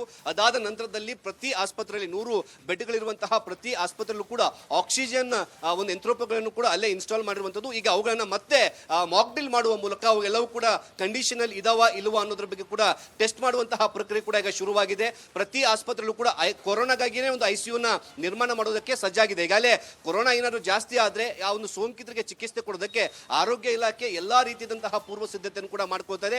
ಮುಖ್ಯವಾಗಿ ಆಕ್ಸಿಜನ್ ವಿಚಾರಕ್ಕೆ ಸಂಬಂಧಪಟ್ಟಂತೆ ಈಗಾಗಲೇ ಎಲ್ಲಾ ಆಸ್ಪತ್ರೆಯಲ್ಲೂ ಕೂಡ ಆಕ್ಸಿಜನ್ ಪ್ಲಾಂಟ್ ಅನ್ನು ಕೂಡ ಹಾಕಿದ್ದಾರೆ. ಆ ಪ್ಲಾಂಟ್ಗಳು ಇಷ್ಟು ದಿನ ಯೂಸ್ ಆಗ್ತಿರ್ಲಿಲ್ಲ. ಈಗ ಆ ಒಂದು ಯೂಸ್ ನ ಸಂಬಂಧಪಟ್ಟಂತೆ ಒಂದು ಮಾಕ್ ಡ್ರಿಲ್ ಮಾಡೋದಕ್ಕೆ ಈಗ ಆರೋಗ್ಯ ಇಲಾಖೆ ಮುಂದಿನ ದಿನಗಳಲ್ಲಿ ನಿರ್ದೇಶನ ಕೊಡುವಂತಹ ಸಾಧ್ಯತೆ ಹೆಚ್ಚಾಗಿದೆ. ಪ್ರತಿ ಒಂದು ಆಸ್ಪತ್ರೆಯಲ್ಲೂ ಕೂಡ ಈಗ ಹಾಲಿ 10 ಬೆಡ್ ಇರುವಂತಹ ಒಂದೊಂದು ಕೊರೋನಾ ಬೆಡ್ ವಾರ್ಡ್ಗಳನ್ನು ಕೂಡ ಮಾಡ್ಕೊಂಡಿದ್ದಾರೆ. ಮಕ್ಕಳಿಗಾಗಿನ ವಿಶೇಷವಾದಂತಹ ವಾರ್ಡ್ಗಳನ್ನು ಕೂಡ ಮಾಡ್ಕೊಂಡಿರುವಂತದ್ದು. ಆರೋಗ್ಯ ಇಲಾಖೆ ಇದಕ್ಕೆ ಬೇಕಾದಂತಹ ಪೂರ್ವ ಸಿದ್ಧತೆಗಳನ್ನ ಮಾಡ್ಕೊಳ್ತಾ ಇದೆ. ಶ್ರೀಪಾದ್, ಹಂಗೆ ಲೈನಲ್ಲಿ ಇರಿ. ಹಾಗೆ ನಮ್ಮ ಮೈಸೂರಿನ ಪ್ರತಿನಿಧಿ ವಿನೋದ್ ಕೂಡ ಇದ್ದಾರೆ. ವಿನೋದ್, ಮೈಸೂರಿನಲ್ಲಿ ಕೊರೋನಾ ಆತಂಕ ಹೇಗಿದೆ? ಆಸ್ಪತ್ರೆಗಳಲ್ಲಿ ಸಿದ್ಧತೆಗಳೆಲ್ಲ ಹೇಗಿದೆ? ಕೇರಳಕ್ಕೆ ಬಹಳ ನಿಯರ್ ಆಗೋದ್ರಿಂದ ಜನ ಏನಂತಾರೆ ಮುತ್ತಪ್ಪ? ವಿನೋದ್ ರಜತ್, ಈಗಾಗಲೇ ಇರೋ ಅಕ್ಕಪಕ್ಕದ ರಾಜ್ಯಗಳಲ್ಲಿ ಈಗಾಗಲೇ ಕೋವಿಡ್ ಸ್ವಲ್ಪ ಮಟ್ಟದಲ್ಲಿ ಹೆಚ್ಚಳ ಆಗ್ತಾ ಇದೆ. ಸೊ ಹೀಗಾಗಿ ಒಂದಷ್ಟು ಮುಂಜಾಗ್ರತಾ ಕ್ರಮಗಳನ್ನ ತೆಗೆದುಕೊಳ್ಬೇಕು ಅಂತೇಳಿ ಈಗಾಗಲೇ ಇರೋ ರಾಜ್ಯ ಸರ್ಕಾರ ಒಂದಷ್ಟು ಸೂಚನೆ ಕೊಟ್ಟಿದೆ. ಇದರ ಅನ್ವಯವಾಗಿ ಈಗಾಗಲೇ ಇರೋ ಮೈಸೂರು ಜಿಲ್ಲಾ ಆಡಳಿತ ಕೂಡ ಸಾಕಷ್ಟು ಸಿದ್ಧತೆಗಳನ್ನ ಮಾಡ್ಕೊಳ್ತಾ ಇರುವಂಥದ್ದು. ಸದ್ಯಕ್ಕೆ ಮೈಸೂರಿನಲ್ಲಿ ಕೇವಲ 3 ಆಕ್ಟಿವ್ ಕೇಸಸ್ಗಳಿದೆ. ಸದ್ಯಕ್ಕೆ 3 ಅಂತ ಹೇಳ್ತಾ ಇದ್ರು ಕೂಡ ನಾವು ಈ ಹಿಂದೆ ನೋಡಿದ್ವಿ ಕೋವಿಡ್ ಯಾವ ರೀತಿಯಾಗಿ ಸ್ಪೈಕ್ ಆಗ್ತಾ ಇತ್ತು, ಯಾವ ರೀತಿಯಾಗಿ ಡಬಲಿಂಗ್ ಅಲ್ಲ ಅಂದರೆ ಒಂದೇ ದಿನದಲ್ಲಿ ಎಷ್ಟರ ಮಟ್ಟಿಗೆ ದೊಡ್ಡದಾಗಿ ಸ್ಪ್ರೆಡ್ ಆಗ್ತಾ ಇದೆ ಅಂತೇಳಿ. ಸೊ ಹೀಗಾಗಿ ಯಾರು ಕೂಡ ವೈಮರಿಬಾರದು ಅಂತೇಳಿ ಸಾಕಷ್ಟು ಈಗಾಗಲೇ ಮುಂಜಾಗ್ರತಾ ಕ್ರಮವನ್ನು ತೆಗೆದುಕೊಂಡಿರುವಂಥದ್ದು. ಈಗ ಬಂದಿರುವಂತಹ 3 ಕೇಸ್ಗಳಲ್ಲಿ ಒಂದು 61 ವರ್ಷದ ವ್ಯಕ್ತಿಯಲ್ಲಿದ್ದಾರೆ. ಇವರು ಕಳೆದ ಕೆಲ ದಿನಗಳಿಂದ ಆಸ್ಪತ್ರೆಗೆ ದಾಖಲಾಗಿದ್ದರು. ಅವ್ರಿಗೆ ಸಾಕಷ್ಟು ಉಸಿರಾಟದ ಸಮಸ್ಯೆ ಇತ್ತು. ಯಾವಾಗ ನೆನ್ನೆ ಒಂದಷ್ಟು ಗೈಡ್ಲೈನ್ಸ್ ಕೂಡ ರಾಜ್ಯ ಸರ್ಕಾರದಿಂದ ಬಂದಿತ್ತು, ಆ ಸಂದರ್ಭದಲ್ಲಿ ಟೆಸ್ಟ್ ಮಾಡಿದ ಸಂದರ್ಭದಲ್ಲೂ ಕೂಡ ಅವರಿಗೆ ಕೋವಿಡ್ ಇರುವಂಥದ್ದು ದೃಢಪಟ್ಟಿರುವಂಥದ್ದು. ಇನ್ನು 2 ಕೇಸ್ಗಳನ್ನು ಅಕ್ಕಪಕ್ಕದ ಜಿಲ್ಲೆಗಳಲ್ಲಿ ಮೈಸೂರಿಗೆ ಬಂದ ಸಂದರ್ಭದಲ್ಲಿ ಅವರು ಚಿಕಿತ್ಸೆಗೆ ದಾಖಲಾಗಿದ್ದರು. ಅವರಿಗೆ ಈಗ ಎಲ್ಲೋ ಕೋವಿಡ್ ದೃಢ ಆಗಿರುವಂಥದ್ದು. ಈ 3 ಕೇಸ್ಗಳಿಗೆ ಪ್ರೈಮರಿ ಕಾಂಟ್ಯಾಕ್ಟ್ ಇರ್ಬೋದು, ಅವರ ಮನೆಗೆ ಯಾರೆಲ್ಲ ಇದರ ಹತ್ತಿರದಲ್ಲಿದ್ದರು, ಇದರ ಬಗ್ಗೆ ಈಗಾಗಲೇ ಆಶಾ ಕಾರ್ಯಕರ್ತರು ಎಲ್ಲರೂ ಕೂಡ ಒಂದಷ್ಟು ಮಾಹಿತಿಗಳನ್ನ ಕಲೆಕ್ಟ್ ಮಾಡ್ಕೊಂಡಿದ್ದಾರೆ. ಸದ್ಯಕ್ಕೆ ಯಾರು ಕೂಡ ಏನು ಆತಂಕ ಪಡುವಂತಹ ಸ್ಥಿತಿಯಲ್ಲಿ ಮೈಸೂರಿಲ್ಲ. ಯಾಕಂತಂದರೆ ಮೈಸೂರು ಅಂತಂದರೆ ಸಾಕಷ್ಟು ಪ್ರವಾಸಿಗರು ಬರುವಂತಹ ಜಿಲ್ಲೆ ಆಗಿದೆ. ಸೊ ಹೀಗಾಗಿ ಒಂದಷ್ಟು ನಿಯಮಗಳನ್ನು ತಾವೇ ಹೇರ್ಕೊಟ್ರೆ ಉತ್ತಮ ಅನ್ನುವಂಥದ್ದು ಆರೋಗ್ಯ ಅಧಿಕಾರಿಗಳು ಈಗಾಗಲೇ ಹೇಳಿರುವಂಥದ್ದು. ಇನ್ನು KR ಆಸ್ಪತ್ರೆ ಇರ್ಬೋದು, ಜಿಲ್ಲಾಸ್ಪತ್ರೆ ಇರ್ಬೋದು, ಒಂದಷ್ಟು ಬೆಡ್ಗಳಲ್ಲಿ ಈಗಾಗಲೇ ಮೀಸಲಿಡಲಾಗಿದೆ. ಉಸಿರಾಟದ ಸಮಸ್ಯೆ ಇರ್ಬೋದು, ಜೊತೆಗೆ ಎಲ್ಲೋ ಹೃದಯ ಸಂಬಂಧಿ ಕಾಯಿಲೆ ಇರ್ಬೋದು, ಅಂಥವರು ಸಾಕಷ್ಟು ಮುಂಜಾಗ್ರತಾ ಕ್ರಮವನ್ನು ತೆಗೆದುಕೊಳ್ಬೇಕು ಅಂತೇಳಿ ಈಗಾಗಲೇ ಆರೋಗ್ಯ ಅಧಿಕಾರಿಗಳು ಒಂದಷ್ಟು ಸೂಚನೆ ಕೊಟ್ಟಿದ್ದಾರೆ. ಸೊ ಹೀಗಾಗಿ ಕೋವಿಡ್ ಬಂದ ಸಂದರ್ಭದಲ್ಲಿ ಈ ಹಿಂದೆ ಯಾವ ರೀತಿಯಾದಂತಹ ನಿಯಮಗಳಿತ್ತು ಆ ನಿಯಮಗಳು ತತ್ಕ್ಷಣಕ್ಕೆ ಜಾರಿ ಆಗದೇ ಇದ್ರೂ ಕೂಡ ಜನರು ತಾವೇ ತಮಗೆ ಒಂದಷ್ಟು ನಿಯಮಗಳನ್ನ ಹಾಕ್ಕೊಂಡ್ರೆ ಕೋವಿಡ್ನ ಇಂದ ಸಾಕಷ್ಟು ದೂರ ಇರ್ಬೋದು. ಒಂದು ವೇಳೆ ವೈಪರೀತ್ಯ ಆದಲ್ಲಿ ಅದರ ಪರಿಣಾಮ ಯಾವ ರೀತಿಯಾಗಿರುತ್ತೆ ಅನ್ನೋದನ್ನು ಈ ಹಿಂದೆ ನೋಡಿದ್ದೀವಿ. ಸೊ ಅದೇ ರೀತಿಯಾದಂತಹ ಪರಿಣಾಮ ಎದುರಿಸುವಂತಹ ಸಾಧ್ಯತೆ ಇರುತ್ತೆ. ಸೊ ಹೀಗಾಗಿ ಸದ್ಯಕ್ಕೆ ಯಾವುದೇ ರೀತಿಯಾದಂತಹ ಆತಂಕ ಇರುವಂಥದ್ದು ಎಲ್ಲರೂ ಕೂಡ ಮಾತಾಡ್ತಾ ಇರುವಂಥದ್ದು. Ranjith. Okay Vinod, thank you ತಮ್ಮೆಲ್ಲ ಮಾಹಿತಿಗಾಗಿ. ಮುತ್ತಪ್ಪ, ತಮಗೂ ಕೂಡ ಥ್ಯಾಂಕ್ ಯು.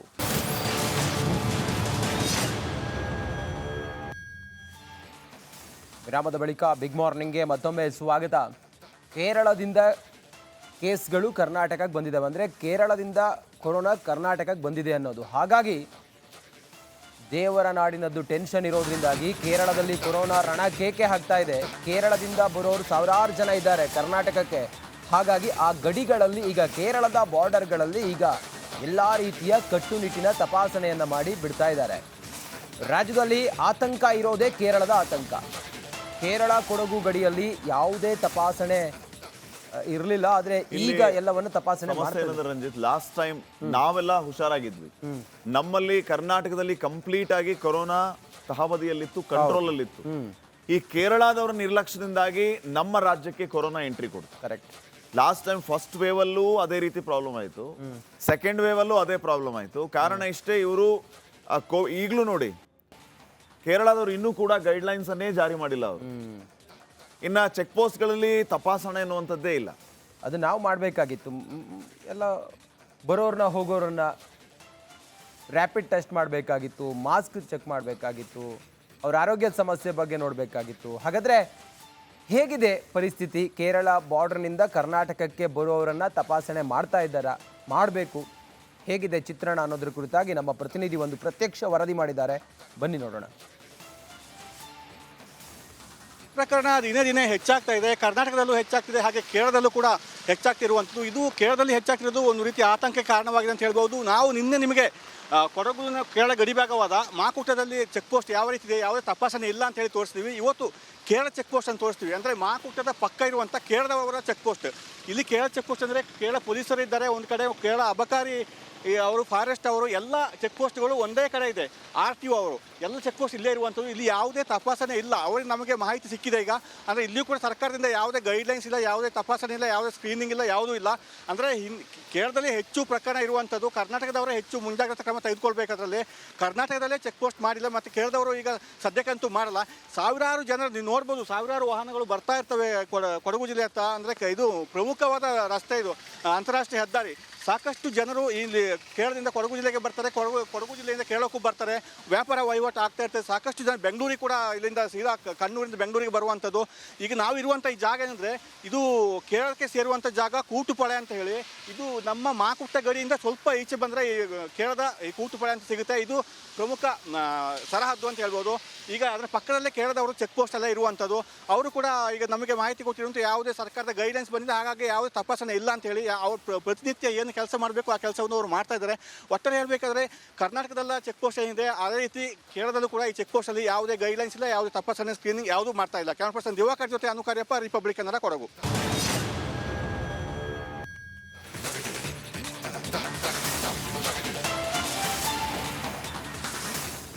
ಬೆಂಗಳೂರಿನಲ್ಲಿ ಕೊರೋನಾ ಕಾರ್ಮೋಡ. ವಿಕ್ಟೋರಿಯಾ ಆಸ್ಪತ್ರೆಯಲ್ಲಿ ಟೆಸ್ಟ್ ಲ್ಯಾಬ್ ಆರಂಭ. ರೋಗಿಗಳಿಗೆ ಕೋವಿಡ್ ತಪಾಸಣೆ ಕಂಪಲ್ಸರಿ.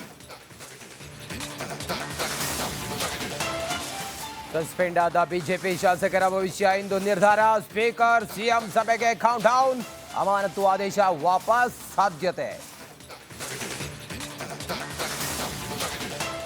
ಅತ್ಯಾಚಾರ ಕೇಸ್ನಲ್ಲಿ ಕಿಲಾಡಿ ನಟ ಲಾಕ್. ಮಡೇನೂರು ಮನು ಸಂತ್ರಸ್ತೆ ಮೊಬೈಲ್ಗಳು ಎಫ್ಎಸ್ಎಲ್ಗೆ ರವಾನೆ. ಸಾಕ್ಷ್ಯಗಳ ಹಿಂದೆ ಬಿದ್ದ ಪೊಲೀಸರು. ಗ್ಯಾಂಗ್ ರೇಪ್ ಆರೋಪಿಗಳ ರೋಡ್ ಶೋ ಕೇಸ್, ಮತ್ತೆ ಜೈಲು ಪಾಲಾದ ಕ್ರೀಚಕರು. ನ್ಯಾಯಾಂಗ ಬಂಧನಕ್ಕೆ ವಿಧಿಸಿ ತಾಲೂಕು ಮ್ಯಾಜಿಸ್ಟ್ರೇಟ್ ಆದೇಶ.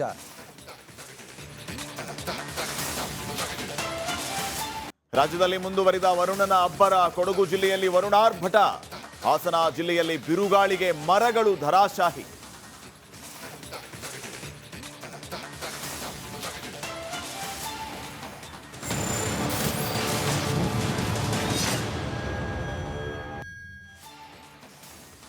ರಾಜಧಾನಿ ಬೆಂಗಳೂರಿನಲ್ಲಿ ಇನ್ಮುಂದೆ ಫುಟ್ಪಾತ್ ವ್ಯಾಪಾರಕ್ಕೆ ಬ್ರೇಕ್ ಬೀಳೋದಕ್ಕೆ ಎಲ್ಲಾ ರೀತಿಯ ಸಿದ್ಧತೆಗಳು ಆಗ್ತಾ ಇದೆ. ಸಿಟಿಯಲ್ಲಿ ರಸ್ತೆ ಬದಿ ವ್ಯಾಪಾರವನ್ನ ಮಾಡುವಂತಿಲ್ಲ. ಡಿಸಿಎಂ ಡಿಕೆ ಶಿವಕುಮಾರ್ ಸಾಹೇಬರು ಈಗ ಖಡಕ್ ಸೂಚನೆಯನ್ನ ಕೊಟ್ಟಿದ್ದಾರೆ. ಫುಟ್ಪಾತ್ ಅಂಗಡಿಗಳ ತೆರವಿಗೆ ಡಿಕೆ ಶಿವಕುಮಾರ್ ವಾರ್ನಿಂಗ್ ಅನ್ನು ನೀಡಿದ್ದಾರೆ. ಬೀದಿ ಬದಿ ವ್ಯಾಪಾರ ಮಾಡುವಂತಿಲ್ಲ. ಇನ್ಮುಂದೆ ಫುಟ್ಪಾತ್ ವ್ಯಾಪಾರಕ್ಕೆ ಬ್ರೇಕ್. ಫುಟ್ಪಾತ್ ವ್ಯಾಪಾರಕ್ಕೂ ಹೊಸ ನಿಯಮ ಜಾರಿ. ನೋಂದಣಿ ಮಾಡಿಕೊಂಡವರಿಗೆ ಮಾತ್ರ ಅವಕಾಶ ಇರುತ್ತೆ. ಎಲ್ಲೆಂದರಲ್ಲಿ ವಾಹನಗಳ ಪಾರ್ಕಿಂಗು ಕೂಡ ಬ್ರೇಕ್. ನೋಂದಣಿ ಮಾಡದೆ ನೀವು ರಸ್ತೆ ಹತ್ರ ಬಂದು ವ್ಯಾಪಾರ ಮಾಡುವಂತಿಲ್ಲ. ಇಲ್ಲೇ ಜಾಗ ಖಾಲಿ ಇದೆ, ಒಂದು 6-7 ಗಂಟೆ ಒಂದು ಅಂಗಡಿ ಹಾಕೊಂಡ್ಬಿಡ್ತೀನಿ, ಅದು ಇಲ್ಲ. ರಿಜಿಸ್ಟರ್ ಮಾಡಿಕೊಳ್ಳೇಬೇಕಂತೆ.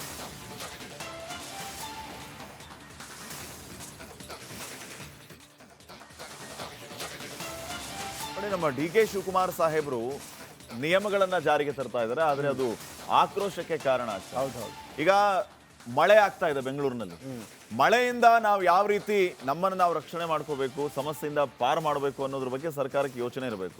ಮೊನ್ನೆ ಬಂದ್ರು, ಬೆಂಗಳೂರು ನಗರನ ಪ್ರದಕ್ಷಿಣೆ ಹಾಕಿದ್ರು, ಆಮೇಲೆ ಮಾಧ್ಯಮಗಳ ಮುಂದೆ ಬಂದು ಒಂದು ಸ್ಟೇಟ್ಮೆಂಟ್ ಕೊಟ್ಟರು. ಇನ್ನು ಮುಂದೆ ಮನೆಗಳಿಗೆ ಬೇಸ್ಮೆಂಟೇ ಇರೋಂಗಿಲ್ಲ ಅಂತ. ಬೇಸ್ಮೆಂಟ್ ಅಲ್ಲಿ ಪಾರ್ಕ್ ಮಾಡೋಂಗಿಲ್ಲ, ಫಸ್ಟ್ ಫ್ಲೋರ್ ಅಲ್ಲೇ ನೀವು ಪಾರ್ಕ್ ಮಾಡಬೇಕು.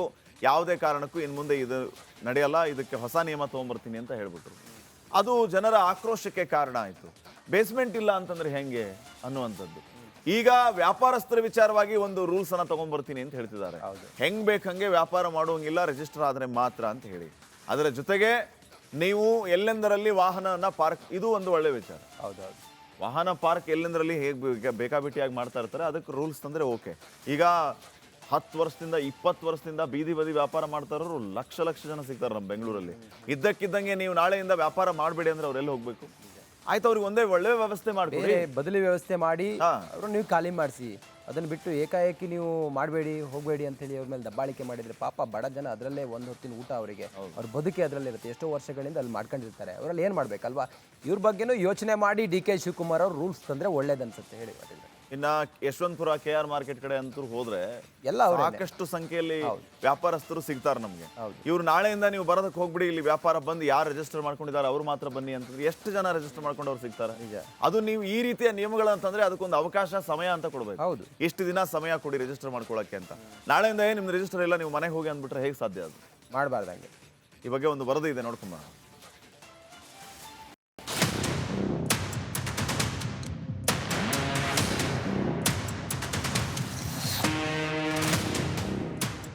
ಬ್ರ್ಯಾಂಡ್ ಬೆಂಗಳೂರು, ಗ್ರೇಟರ್ ಬೆಂಗಳೂರು ಇದೀಗ ಮತ್ತಷ್ಟು ಬದಲಾಗಲಿದೆ ಎಂದು ಗ್ಯಾರಂಟಿ ಹೊಡೆತ ಕೊಟ್ಟಿದೆ.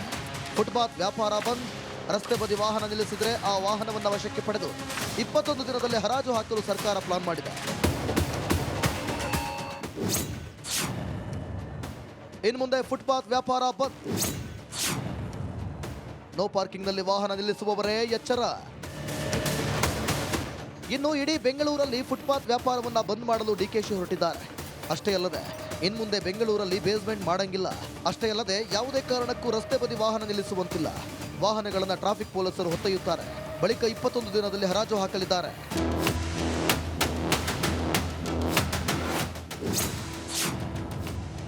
ಬೆಂಗಳೂರಲ್ಲಿ ಫುಟ್ಪಾತ್ ವ್ಯಾಪಾರಕ್ಕೂ ಹೊಸ ರೂಲ್. ನಾವು ಬೆಂಗಳೂರ ಇರುವಂಥ ಎಂಟೈರ್ ಬೆಂಗಳೂರಲ್ಲಿ ಎಲ್ಲ ರಸ್ತೆಗಳಲ್ಲೂ ಕೂಡ ನಾವು ಫುಟ್ಪಾತ್ ಶಾಪಿಂಗನ್ನು ಮಾರೋಂಥದ್ದನ್ನ ನಿಲ್ಲಿಸಬೇಕು ಅನ್ನೋದು ಒಂದು ತೀರ್ಮಾನವನ್ನು ಮಾಡಿದ್ದೇವೆ.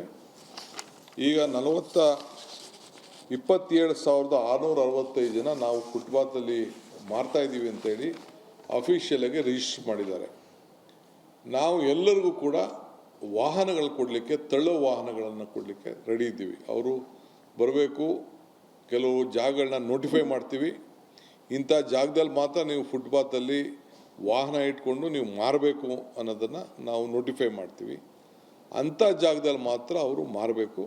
ರೋಡ್ಗಳಲ್ಲೆಲ್ಲ ವೆಹಿಕಲ್ ನಿಲ್ಲಿಸ್ಬಿಟ್ಟು ಸುಮ್ಮನೆ ಹೋಗ್ತಾ ಇದ್ದಾರೆ, ಹಳೆ ವೆಹಿಕಲ್ಗಳೆಲ್ಲ ನಿಲ್ಲಿಸಿದ್ದಾರೆ. ಸೊ ನಾನು ನಮ್ಮ ಇವ್ರಿಗೆ ಅನುಚೇತ್ಗೆ ಪೊಲೀಸ್ ಇವ್ರಿಗೆ ಜಾಯಿಂಟ್ ಕಮಿಷನರ್ಗೆ ಹೇಳಿದ್ದೇನೆ, ಎಲ್ಲ ವೆಹಿಕಲ್ನ ಶಿಫ್ಟ್ ಮಾಡೋಕ್ಕೆ ಅವ್ರಿಗೊಂದು ರೆವಿನ್ಯೂ ಇಲಾಖೆಯಿಂದ ಎಲ್ಲರೂ ಒಂದು 100 ಎಕರೆ ಜಾಗನ ಒದಗಿಸ್ಕೊಟ್ಬಿಟ್ಟು ಎಲ್ಲ ಎತ್ಕೊಂಡೋಗಲ್ಲಿ ಹಾಕ್ತೀವಿ, ಡಂಪ್ ಮಾಡ್ತೀವಿ.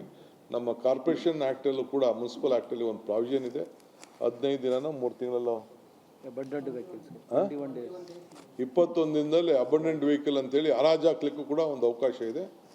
ಆ ಪ್ರೋಸೆಸ್ ಕೂಡ ನಾವು ಮಾಡ್ತೇವೆ. ಇನ್ನು ಮುಂದೆ ಬೆಂಗಳೂರಲ್ಲಿ ಬೇಸ್ಮೆಂಟ್ ಮಾಡಂಗಿಲ್ಲ. ಲೋ ಲೈಯಿಂಗ್ ಏರಿಯಲ್ಲಿ ಇನ್ನು ಮುಂದಕ್ಕೆ ಯಾವ ಕಾರಣಕ್ಕೂ ಬೇಸ್ಮೆಂಟ್ ಕಟ್ಟಲಿಕ್ಕೆ ಬಿಡೋದಿಲ್ಲ.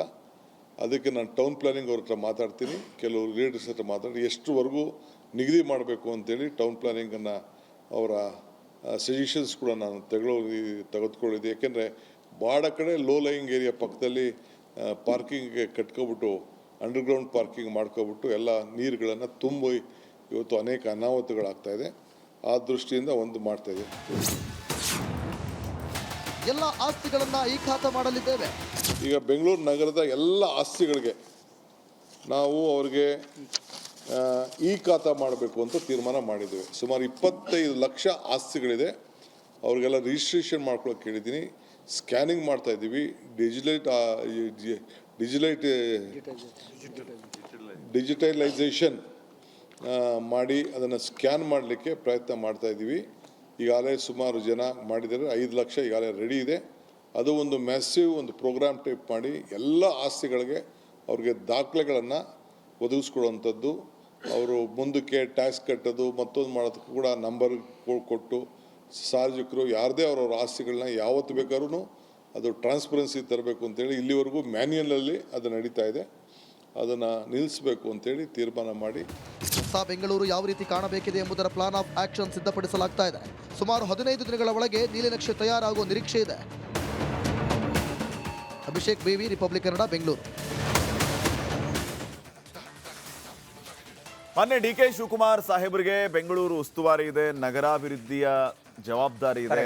ಕೆಲವೊಂದು ಒಳ್ಳೆ ನಿರ್ಧಾರಗಳನ್ನು ಕೂಡ ಡಿ ಕೆ ಶಿವಕುಮಾರ್ ಅವರು ತೆಗೆದುಕೊಂಡಿದ್ದಾರೆ. ಆ ನಿರ್ಧಾರಗಳು ನಿಜಕ್ಕೂ ಮೆಚ್ಚುವಂಥದ್ದು. ಮುಖ್ಯವಾಗಿ ನಮ್ಮ ರಾಜಧಾನಿ ಬೆಂಗಳೂರಿನಲ್ಲಿ 27,665 ಬೀದಿ ಬದಿ ವ್ಯಾಪಾರಸ್ಥರು ನೋಂದಣಿಯನ್ನು ಮಾಡ್ಕೊಂಡಿದ್ದಾರೆ ಇಲ್ಲಿವರೆಗೂ. ಹೌದು. ಇನ್ನು ಅಂಥ ವ್ಯಾಪಾರಿಗಳಿಗೆ ತಳ್ಳೋ ಗಾಡಿ ಕೊಡ್ತೀವಿ ಅಂತ ಹೇಳಿದ್ದಾರೆ. ಇದು ಒಳ್ಳೆ ತೀರ್ಮಾನ. ಇದರ ಜೊತೆಗೆ ಬೆಂಗಳೂರನ್ನ ಪೂರ್ಣ ಪ್ರಮಾಣದಲ್ಲಿ ಸ್ವಚ್ಛವಾಗಿ ಇಟ್ಕೋಬೇಕು. ಹಂಗೆ ಮಾಡಿದ್ರೆ ಒಂದು ಸ್ಟ್ರಕ್ಚರ್ ಬರುತ್ತೆ ಅಂತ ಎಲ್ಲರ ಹೊಣೆ ಅದು. ಹೆಂಗ್ ಬೇಕಂಗ್ ಬರೋದು, ಕಸ ಬಿಸಾಕ್ ಹೋಗೋದು, ಆ ರೀತಿ ಇನ್ಮೇಲೆ ಮಾಡುವಂತಿಲ್ಲ. ಆಮೇಲೆ ನೀವು ಕಸ ಇಡೋಕೆ ಅಥವಾ ಶೇಖರಣೆ ಮಾಡೋದಕ್ಕೆ ಒಂದು ಪರ್ಟಿಕ್ಯುಲರ್ ಜಾಗ ಅಂತ ಇರುತ್ತೆ, ಅಲ್ಲಿಯೂ ಕೂಡ ಬೇಕಾಬಿಟ್ಟಿಯಾಗಿ ಕಸ ಬಿಸಾಡ್ ಹೋಗೋಂಗಿಲ್ಲ ಇನ್ಮೇಲೆ. ಆ ರೀತಿಯ ಒಂದು ನಿಯಮ ತರೋದಕ್ಕೆ ಮುಂದಾಗಿದ್ದಾರೆ. ಇನ್ನು ಯಾವುದೇ ರಸ್ತೆ ಇರಲಿ ಅಲ್ಲಿ ಕಸದ ಸಮಸ್ಯೆ ಕಾಣಬಾರ್ದು. ರಂಜಿತ್, ನೀವು ಗಮನಿಸಿದ್ರಿ ಕೆಲವು ಕಡೆ ಅಂತೂ ಈ ಕಸದ ಸಮಸ್ಯೆ ಎಷ್ಟರ ಮಟ್ಟಿಗೆ ಇದೆ ಅಂತಂದ್ರೆ ಕೆಲವು ರಸ್ತೆಗಳು ಕಸದಿಂದ ತುಂಬಿರುತ್ತೆ, ರಸ್ತೆನೂ ಕಾಣ್ತಾ ಇರಲ್ಲ. ಅಷ್ಟರ ಮಟ್ಟಿಗೆ ನಾವು ಪ್ರಜ್ಞಾವಂತರಾಗಿ ನಾವೇ ಒಂದು ಆಕ್ಟಿವಾದಲ್ಲಿ ಬರೋದು, ಹಿಂಗೆ ಕಸ ಬಿಸಾಕ್ ಹೋಗೋದು, ನಮಗೆ ನಮ್ಮನೆ ಮುಂದೆ ಕಸ ಇಲ್ವಲ್ಲ, ಈ ರೀತಿ ಬೇಜವಾಬ್ದಾರಿಯಾಗಿ ವರ್ತಿಸ್ತಾ ಇರ್ತೀವಿ. ಅದು ಆಗಬಾರದು ಅಂತ ಡಿ ಕೆ ಶಿವಕುಮಾರ್ ಅವರು ಹೇಳಿದ್ದಾರೆ. ಇನ್ನು ಮುಂದೆ ಕೆಲವು ಪ್ರಮುಖ ಏರಿಯಾಗಳು ಹಾಗೇನೆ ರಸ್ತೆಗಳಲ್ಲಿ ನೋ ಪಾರ್ಕಿಂಗ್, ರಸ್ತೆಯಲ್ಲೇ ನಾವು ಪಾರ್ಕ್ನ ಮಾಡಿ ಹೋಗ್ತಾ ಇರ್ತೀವಿ. ಇನ್ನು ಕೆಲವು ಸೀಸ್ ಆದ ವಾಹನಗಳು, ಹಳೆ ವಾಹನಗಳನ್ನು ರಸ್ತೆಯಲ್ಲಿ ಬಿಟ್ಟು ಹೋಗ್ಬಿಟ್ಟಿದ್ದೀವಿ, ಅವೆಲ್ಲವೂ ಕೂಡ ಕ್ಲಿಯರ್ ಆಗಬೇಕು ಅಂತ ಡಿ ಕೆ ಶಿವಕುಮಾರ್ ಅವರು ಹೇಳಿದ್ದಾರೆ. ಯಾವುದೇ ಕಾರಣಕ್ಕೂ ರಸ್ತೆ ಬದಿ ವಾಹನ ನಿಲ್ಲಿಸುವಂತಿಲ್ಲ. ಸೊ ಈ ರೀತಿ ಬೆಂಗಳೂರು ಸ್ವಚ್ಛಂದವಾಗಿದ್ದರೆ, ಹಸಿರಾಗಿದ್ದರೆ ಅದು ನಮಗೂ ಕೂಡ ಎಲ್ಲರಿಗೂ ಕೂಡ ಉತ್ತಮ. ಈ ನಿಟ್ಟಿನಲ್ಲಿ ಸರ್ಕಾರ ಯೋಜಿಸಬೇಕು. ಅದನ್ನು ಡಿ ಕೆ ಸಾಹೇಬರು ಮಾಡ್ತಾ ಇದ್ದಾರೆ, ಅದು ಸ್ವಾಗತಾರ್ಹ. ಇದೇ ರೀತಿಯ ಒಳ್ಳೊಳ್ಳೆ ಯೋಜನೆಗಳು ನಮ್ಮ ಬೆಂಗಳೂರಿಗೆ ಬರಲಿ. ಹೌದು ಎಲ್ಲ ಮುಂದಿನ ಸುದ್ದಿ ನೋಡೋಣ. ಸಸ್ಪೆಂಡ್ ಆದ ಬಿಜೆಪಿ ಶಾಸಕರ ಭವಿಷ್ಯ ನಿರ್ಧಾರ ಆಗುತ್ತೆ ನೋಡಿ. ಈ ಹಿಂದಿನ ಸೆಷನ್ನಲ್ಲಿ ಸುಮಾರು 18 ಜನ ಶಾಸಕರನ್ನು ಸಸ್ಪೆಂಡ್ ಮಾಡಿದ್ರು ಸ್ಪೀಕರ್. ದುರ್ವರ್ತನೆಯನ್ನು ತೋರಿದ್ರು ಸದನದ ಒಳಗಡೆ ಕಲಾಪ ನಡೆಯುವಾಗ. ಸ್ಪೀಕರ್ ಕುರ್ಚಿ ಮೇಲೆ ಇವೆಲ್ಲ ಪೇಪರ್ ಎಸ್ದು ಮತ್ತೊಂದು ಎಲ್ಲ ನೀವು ನೋಡಿದ್ದೀವಿ. ಈಗ ಈ ವಿಚಾರವಾಗಿ ಅವರ ಭವಿಷ್ಯ ಮುಂದೇನು ಅನ್ನುವ ಭವಿಷ್ಯ ನಿರ್ಧಾರ ಆಗುತ್ತೆ. ಬಿಜೆಪಿ 18 ಶಾಸಕರ ಭವಿಷ್ಯ ಇವತ್ತು ತೀರ್ಮಾನ ಆಗುತ್ತೆ. Speaker UT Khader, CM Siddaramaiah ಇವತ್ತು ಸಭೆ ಮಾಡ್ತಾರೆ. ಅಮಾನತು ಆದೇಶವನ್ನು ವಾಪಸ್ ಪಡಿಬೇಕು ಅಂತ ಹೇಳಿ ಈ ಸಸ್ಪೆಂಡ್ ಆದಂಥ ಶಾಸಕರು ಒತ್ತಡವನ್ನು ಹೇರ್ತಾನೆ ಇದ್ದಾರೆ.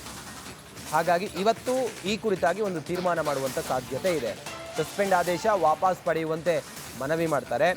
ಹಲವು ಬಾರಿ ಮನವಿ ಮಾಡಿದ ಬಿಜೆಪಿ ನಾಯಕರು ಇವತ್ತು ಸ್ಪೀಕರ್ ಜೊತೆ ಚರ್ಚಿಸಿ ಅಂತಿಮ ನಿರ್ಧಾರಕ್ಕೆ ಬರ್ತಾರೆ. ಎಲ್ಲವೂ ಕೂಡ ಇವತ್ತು ಏನಾಗುತ್ತೆ ಅನ್ನೋದು ನಾವು ನೀವು ಹೋಗಿದ್ವಲ್ಲ ಶ್ರೀಪಾದ್ ಪಾಟೀಲ್ ಅವತ್ತು ಏನೆಲ್ಲ ಹೈಡ್ರಾಮಾ ಆಯಿತು, ಎತ್ಕೊಂಡು ಹೋಗಿದ್ದೆಲ್ಲ ನೋಡಿದ್ವಲ್ಲ ಸದನದ ಒಳಗಡೆ. ಇದು ಈ ಕಾಮಗಾರಿಯಲ್ಲಿಯೂ ಕೂಡ ಮುಸ್ಲಿಂ ಸಮುದಾಯಕ್ಕೆ ಮೀಸಲಾತಿ ಕೊಟ್ಟಂತ ವಿಚಾರ ಪ್ರತಿಪಕ್ಷಗಳ ಆಕ್ರೋಶಕ್ಕೆ ಕಾರಣ ಆಗಿತ್ತು. ನೀವು ಎಷ್ಟರ ಮಟ್ಟಿಗೆ ಓಲೈಕೆ ಮಾಡ್ತಾ ಇದ್ದೀರಿ, ಎಷ್ಟರ ಮಟ್ಟಿಗೆ ತುಷ್ಟೀಕರಣ ರಾಜಕಾರಣ ಮಾಡ್ತಾ ಇದ್ದೀರಿ? ವೋಟ್ ಬ್ಯಾಂಕ್ಗೋಸ್ಕರ ಮುಸ್ಲಿಂ ಸಮುದಾಯಕ್ಕೆ ಕಾಮಗಾರಿಯಲ್ಲಿಯೂ ಕೂಡ ಮೀಸಲಾತಿ ಅಂತಂದ್ರೆ ಇದ್ಯಾವ ನ್ಯಾಯ ಅಂತ ವಿಪಕ್ಷದವರು ಪ್ರಶ್ನೆ ಮಾಡಿ ಸ್ಪೀಕರ್ ಚೇರ್ವರೆಗೂ ಹೋಗಿದ್ದು ಆಕ್ರೋಶಕ್ಕೆ ಕಾರಣ ಆಗಿತ್ತು. 18 ಬಿಜೆಪಿ ಶಾಸಕರನ್ನ ಸಸ್ಪೆಂಡ್ ಮಾಡಿದ್ರು. ಅವ್ರನ್ನ ಎತ್ಕೊಂಡು ಬರ್ತಾ ಇದ್ದಂಗೆ ನಾವು ಅವ್ರನ್ನ ಮಾತಾಡಿಸುವಂತ ಕೆಲಸವನ್ನ ಮಾಡಿದ್ವಿ. ಸೊ ಈಗ 18 ಶಾಸಕರನ್ನ ಸ್ಪೀಕರ್ ಖಾದರ್ ಅವ್ರು ಏನು ಸಸ್ಪೆಂಡ್ ಮಾಡಿದ್ರು, ಅದಾದ್ಮೇಲೆ ಬಿಜೆಪಿ ನಿಯೋಗ ಹೋಗುತ್ತೆ ವಿಜೇಂದ್ರ ಅವರ ಆದಿಯಾಗಿ. CM ಅವರು ಮತ್ತು ಸ್ಪೀಕರ್ ಈ ಆದೇಶವನ್ನ ವಾಪಸ್ ಪಡಿಬೇಕು ಅನ್ನುವಂಥ ಮನವಿಯನ್ನ ಮಾಡ್ಕೊಂಡಿದ್ರು.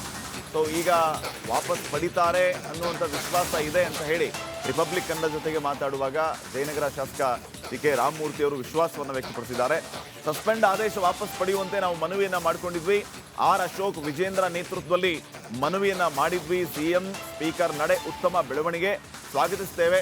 ಅವರು ನಮ್ಮ ಈ ಒಂದು ಸಸ್ಪೆಂಡ್ ಆದೇಶವನ್ನು ವಾಪಸ್ ತಗೊಳ್ಳಿ ಅನ್ನುವಂಥದ್ದನ್ನ ಈಗ CK ರಾಮಮೂರ್ತಿ ಅವರು ಹೇಳಿದ್ದಾರೆ.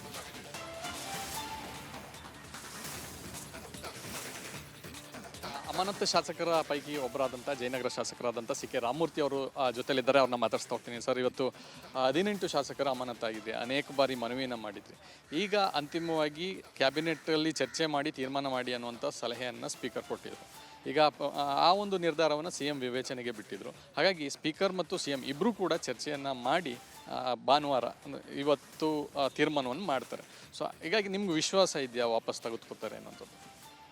ಮಾನ್ಯ ಮುಖ್ಯಮಂತ್ರಿಯವರಿಗೆ ಮತ್ತು ಸ್ಪೀಕರ್ ಅವರಿಗೆ ಏನು ಹೇಳಿಕೆಯನ್ನು ಕೊಟ್ಟಿದ್ದಾರೆ ಅದಕ್ಕೆ ನಾನು ಸ್ವಾಗತವನ್ನು ಮಾಡ್ತೀನಿ. ನಾವು ಇವತ್ತು 18 ಜನಕ್ಕೆ ಏನು ಅಮಾನತು ಮಾಡಿದರು, 4 ಬಾರಿ ಮುಖ್ಯಮಂತ್ರಿಯವರಿಗೆ ಸ್ಪೀಕರ್ ಅವರಿಗೆ ನಾವು ಸನ್ಮಾನ್ಯ ವಿಜಯೇಂದ್ರ ಅವರು ಮತ್ತು R ಅಶೋಕ್ ಅವರ ಒಂದು ನೇತೃತ್ವದಲ್ಲಿ ನಾವು ಎಲ್ಲ ಶಾಸಕರಿಗೆ ಮನವಿಯನ್ನು ಕೊಟ್ಟಿದ್ವಿ. ನಾವು ಯಾರು 18 ಜನ ಶಾಸಕರು ತಗೊಳ್ಳೋ ತನಕ ಬೇರೆ ಶಾಸಕರು ಕೂಡ ಯಾವುದೇ ಸಭೆಗಳಿಗೆ ಯಾವುದೇ ಕಾರ್ಯಕ್ರಮಗಳಿಗೆ ಮೀಟಿಂಗ್ಗಳಿಗೆ ಹೋಗ್ತಾ ಇರಲಿಲ್ಲ. ಎಲ್ಲೋ ಒಂದು ಕಡೆ ರಾಜ್ಯಪಾಲರು ಕೂಡ ನಾವು ಮನವಿಯನ್ನು ಮಾಡ್ಕೊಂಡಿದ್ವಿ. ಈಗ ಮೊನ್ನೆ ಸ್ಪೀಕರ್ ಅವರು ಹೇಳಿದ್ದಾರೆ ನಾವು ಇದು ವಾಪಸ್ ತೊಗೊತೀವಿ ಅಂತ CM ಅವರು ಕೂಡ ಡಿಸ್ಕಷನ್ ಮಾಡಿದ್ದಾರೆ. ಕ್ಯಾಬಿನೆಟಲ್ಲಿ ಕೂಡ ಡಿಸಿಷನ್ ಆಗಿದೆ. ಒಂದು ಒಳ್ಳೆಯ ಒಂದು ಬೆಳವಣಿಗೆ. ಯಾಕೆ ಅಂತಂತಂದರೆ ಶಾಸಕರು ಸಬ್ ಕಮಿಟಿಗೆ ಹೋಗ್ತಾಯಿದ್ರು. ಈ ಸಬ್ ಕಮಿಟಿನಲ್ಲಿ ಅನೇಕ ವಿಷಯಗಳು ಚರ್ಚೆ ಬರೋದು. ಈ ರಾಜ್ಯದ ಅನೇಕ ಕಾನೂನುಗಳ ಬಗ್ಗೆ ಆಗಿರ್ಬೋದು, ಬೇರೆ ಬೇರೆ ಅರ್ಜಿ ಸಮಿತಿಗಳು, ಬೇರೆ ಬೇರೆ ಸಮಿತಿಗಳ ಬಗ್ಗೆ ಇವತ್ತು ಅಲ್ಲಿ ಬರೋ ದೃಷ್ಟಿಯಿಂದ ನಮ್ಮ ಮೆಂಬರ್ಸ್ಗಳಿಗೆಲ್ಲ ಏನು ಡಿಸಿಷನ್ ತೊಗೊಳಕ್ಕಾಗಲ್ಲ. ಈ ದೃಷ್ಟಿಯಿಂದ ಎಲ್ಲ ಫೈಲ್ಗಳು ಕೂಡ ಅದೇ ಥರ ಒಂದು ಪೆಂಡಿಂಗ್ ಆಗಿಬಿಟ್ಟಿತ್ತು. ಈ ದೃಷ್ಟಿಯಿಂದ ಇವತ್ತು ನಮ್ಮ ಏನೋ ಒಂದು ಇದನ್ನು ಕೊಟ್ಟಿದ್ದಾರೆ, ಅದನ್ನು ವಾಪಸ್ ತೊಗೋಬೇಕು ಅಂತ ಹೇಳಿದ್ದಾರೆ. ಬಹುಶಃ ಸೋಮವಾರ ಅದನ್ನ ವಾಪಸ್ ತಗೊಳ್ಳುವಂಥ ಕೆಲಸವನ್ನು ಮಾಡ್ತಾರೆ. ಮತ್ತೊಮ್ಮೆ ಮುಖ್ಯಮಂತ್ರಿಯವರಿಗೆ ಮತ್ತು ಸ್ಪೀಕರ್ ಅವರಿಗೆ ನಾನು ನಿಜವಾಗ್ಲೂ ಕೂಡ ನಾವು ಅವ್ರ ಬಗ್ಗೆ ನಾನು ಒಂದು ನಮಸ್ಕಾರವನ್ನು ತಿಳಿಸ್ತಾ ಇದ್ದೀವಿ. ಘಟನೆಗಳು ಆಗ ಸಹಜ. ಯಾಕೆ ಅಂದರೆ ಒಂದು ಹೋರಾಟ ಒಂದು ಉತ್ಪ್ರೇಕ್ಷೆಗೆ ಹೋದಾಗ ಎಲ್ಲೋ ಒಂದು ಕಡೆ ಒಂದು ಸಣ್ಣ ಪುಟ್ಟ ತಪ್ಪುಗಳು ಆಗುತ್ತೆ. ಅಂದರೆ ನಾವು ನೋಡ್ದಂಗೆ ಸ್ಪೀಕರ್ ಅವ್ರನ್ನ ಧರ್ಮೇಗೌಡರನ್ನ ಕತ್ತಿಡಿದು ಆಚೆ ತಗೊಂಬಂದು ಬಿಟ್ಟಿರೋಂಥ ಪ್ರಕರಣಗಳಾಗಿರ್ಬೋದು. ಹಿಂದೆ ನಮ್ಮ ಸ್ಪೀಕರ್ ಅವರಿಗೆ ಹೊಡೆಯಕ್ಕೆ ಹೋಗಿ ಮೈಕೆಲ್ಲ ಕಿತ್ಕೊಂಡಾಗ ಪ್ರಕರಣಗಳಾಗಿದೆ. ಇಂಥ ಒಂದು ಪ್ರಕರಣದಲ್ಲಿ ಇವತ್ತು ಎಲ್ಲೋ ಒಂದು ಕಡೆ ಅದಕ್ಕೆ ನಾವು ದ್ವೇಷದ ರಾಜಕಾರಣ ಮಾಡ್ದಲೆ ಅದನ್ನು ಆ ಒಂದು ಮಾತ್ರ ಆ ಡೇಟಲ್ಲಿ ಏನಿದೆ ವಿಧಾನಸಭೆ ನಡೆಯುತ್ತೆ ಆ ಡೇಟಿಗೆ ಮಾತ್ರ ತಗೋಬೇಕೇ ಹೊರತು 6 ತಿಂಗಳು ನಾವು ಸಸ್ಪೆಂಡ್ ಮಾಡಿದ್ದೀವಿ ಅಂದರೆ ಕರ್ನಾಟಕದ ಇತಿಹಾಸದಲ್ಲಿ ಯಾರು ಕೂಡ ಈ ಥರ ಒಂದು ಸಸ್ಪೆಂಡ್ಗಳು ಮಾಡಿಲ್ಲ. ಒಟ್ಟಾರೆ ಇವತ್ತು ಕೂತ್ಕೊಂಡು ಡಿಸ್ಕಷನ್ ಮಾಡಿದ್ದಾರೆ. ಸನ್ಮಾನ್ಯ ನಮ್ಮ ನಾಯಕರಂಥ R ಅಶೋಕ್ ಅವರಾಗಿರ್ಬೋದು ಮತ್ತು ವಿಜೇಂದ್ರ ಅವರಾಗಿರ್ಬೋದು, ಎಲ್ಲ ಹಿರಿಯ ಒಂದು ಶಾಸಕರು ಕೂತ್ಕೊಂಡು ಡಿಸ್ಕಷನ್ ತಗೊಂಡಿದ್ದಾರೆ. ಇದು ಒಳ್ಳೆಯ ಒಂದು ಉತ್ತಮವಾದಂಥ ಒಂದು ಬೆಳವಣಿಗೆ. ಇದರಿಂದ ನಾವು ಕೂಡ ಒಂದು ಒಳ್ಳೆಯ ಪಾಠವನ್ನು ಕಲ್ತ್ಕೊತಾ ಇದ್ದೀವಿ ಹೊಸ ಶಾಸಕರು. ಇದಿಷ್ಟು ಶಾಸಕರಾದಂಥ ಸಿ ಕೆ ರಾಮಮೂರ್ತಿ ಅವರ ಮಾತು. ಕ್ಯಾಮರಾ ಪರ್ಸನ್ ಸದಾನಂದ್ ಜೊತೆ ಚಂದ್ರಶೇಖರ್, ರಿಪಬ್ಲಿಕ್ ಕನ್ನಡ, ಬೆಂಗಳೂರು. ಇನ್ನಷ್ಟು ಮಾಹಿತಿಯನ್ನು ಪಡೆದುಕೊಳ್ಳೋಣ. ನಮ್ಮ ಪ್ರತಿನಿಧಿ ಚಂದ್ರಶೇಖರ್ ಈಗ ನೇರ ಸಂಪರ್ಕದಲ್ಲಿ ಜಾಯ್ನ್ ಆಗಿದ್ದಾರೆ. ಚಂದ್ರಶೇಖರ್, ಈ ಹಿಂದೆ ಅಂದರೆ ಮಾರ್ಚ್ನಲ್ಲಿ ನಡೆದಂತಹ ಒಂದು ಘಟನೆ ಇದು. ಸ್ಪೀಕರ್ ಯು ಟಿ ಖಾದರ್ ಅವರು ಒಂದು ಮಾತನ್ನ ಹೇಳ್ತಾರೆ, ಈ ಸ್ಪೀಕರ್ ಪೀಠದ ಮೇಲೆ ಕುಳಿತಂತಹ ಖಾದರ್ ನಿಮ್ಮನ್ನ ಕ್ಷಮಿಸಬಹುದು, ಆದರೆ ನೀವು ಈ ಪೀಠಕ್ಕೆ ಅಗೌರವ ತೋರಿರೋದ್ರಿಂದ ನಿಮ್ಮ ಮೇಲೆ ಈ ರೀತಿಯ ಕ್ರಮ ಅನಿವಾರ್ಯ ಅಂತ ಹೇಳಿ ಈ 18 ಶಾಸಕರನ್ನ ಅಮಾನತು ಮಾಡಿ ರೂಲಿಂಗ್ ಅನ್ನು ಹೊರಡಿಸಿದ್ರು. ಈಗ ಆ ಅಮಾನತು ಆದೇಶವನ್ನು ವಾಪಸ್ ಪಡಿತಾ ಇದ್ದಾರೆ ಅನ್ನೋದ್ರ ಮೂಲಕ ಈ ಅಮಾನತಾದ ಎಲ್ಲ ಶಾಸಕರಿಗೆ ಒಂದು ರೀತಿಯ ರಿಲೀಫ್. ಶಾಸಕರನ್ನ ಮಾತಾಡಿಸುವಂಥ ಕೆಲಸವನ್ನು ಕೂಡ ನೀವು ಮಾಡ್ತಾ ಇದ್ರಿ. ಸದ್ಯಕ್ಕೆ ಇದು ಅಧಿಕೃತ ಆಗುವಂತಹ ಸಾಧ್ಯತೆ ಎಷ್ಟರ ಮಟ್ಟಿಗೆ ಇದೆ, ಏನೆಲ್ಲ ನಡೀತಾ ಇದೆ ಅಂತ?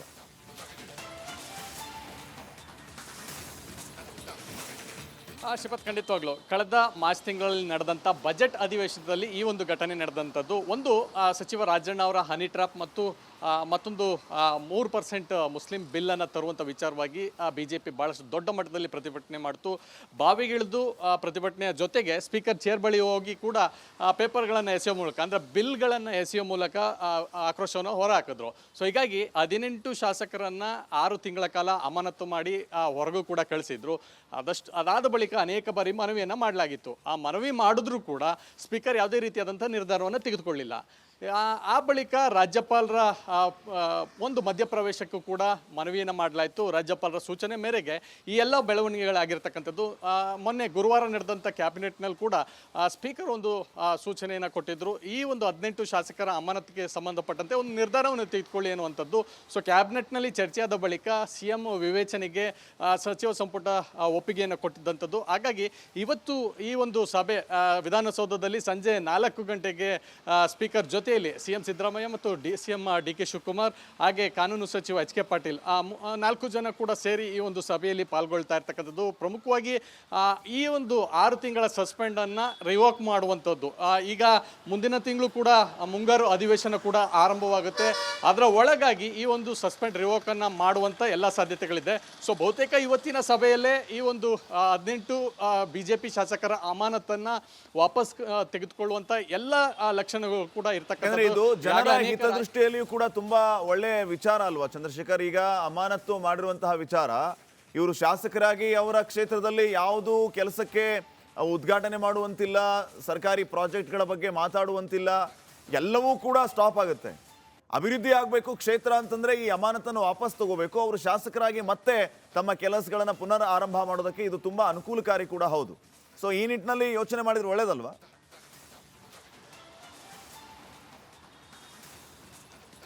ಶ್ರೀಪದ್, ಖಂಡಿತವಾಗ್ಲು. ಯಾಕೆಂತಂದರೆ ಈಗಾಗಲೇ ಏನು ಕಮಿಟಿಗಳಿದ್ದಾವೆ ಸರ್ಕಾರದಿಂದ ರಚನೆ ಮಾಡಿರ್ತಕ್ಕಂಥದ್ದು, ಆ ಕಮಿಟಿಯಲ್ಲಿ ಒಂದಷ್ಟು ಡೆವಲಪ್ಮೆಂಟ್ಗಳಿರಬೇಕು. ಅದರಲ್ಲಿ ಪ್ರತಿಯೊಬ್ಬ ಶಾಸಕರು ಕೂಡ, ಅಂದರೆ ಯಾವ ಕಮಿಟಿನಲ್ಲಿ ಶಾಸಕರು ಇರ್ತಾರೆ, ಈ ಸಸ್ಪೆಂಡ್ ಆದ ಶಾಸಕರು ಕೂಡ ಅನೇಕ ಕಮಿಟಿಗಳಲ್ಲಿದ್ದಾರೆ, ಅಲ್ಲಿ ಚರ್ಚೆಗಳಾಗಬೇಕು. ಆದರೆ ಇವ್ರ ಗೈರು ಹಾಜರಿಯಿಂದ ಆ ಕಮಿಟಿಗಳ ಚರ್ಚೆಯಲ್ಲೂ ಕೂಡ ಪಾಲ್ಗೊಳ್ಳದೇ ಇರೋದಂಥ ಮತ್ತು ಯಾವುದೇ ಸರ್ಕಾರಿ ಕಾರ್ಯಕ್ರಮಗಳಲ್ಲೂ ಕೂಡ ಭಾಗಿಯಾಗದೇ ಇರತಕ್ಕಂಥ ಒಂದು ನಿಲುವು ಇದಾಗಿರ್ತಕ್ಕಂಥದ್ದು.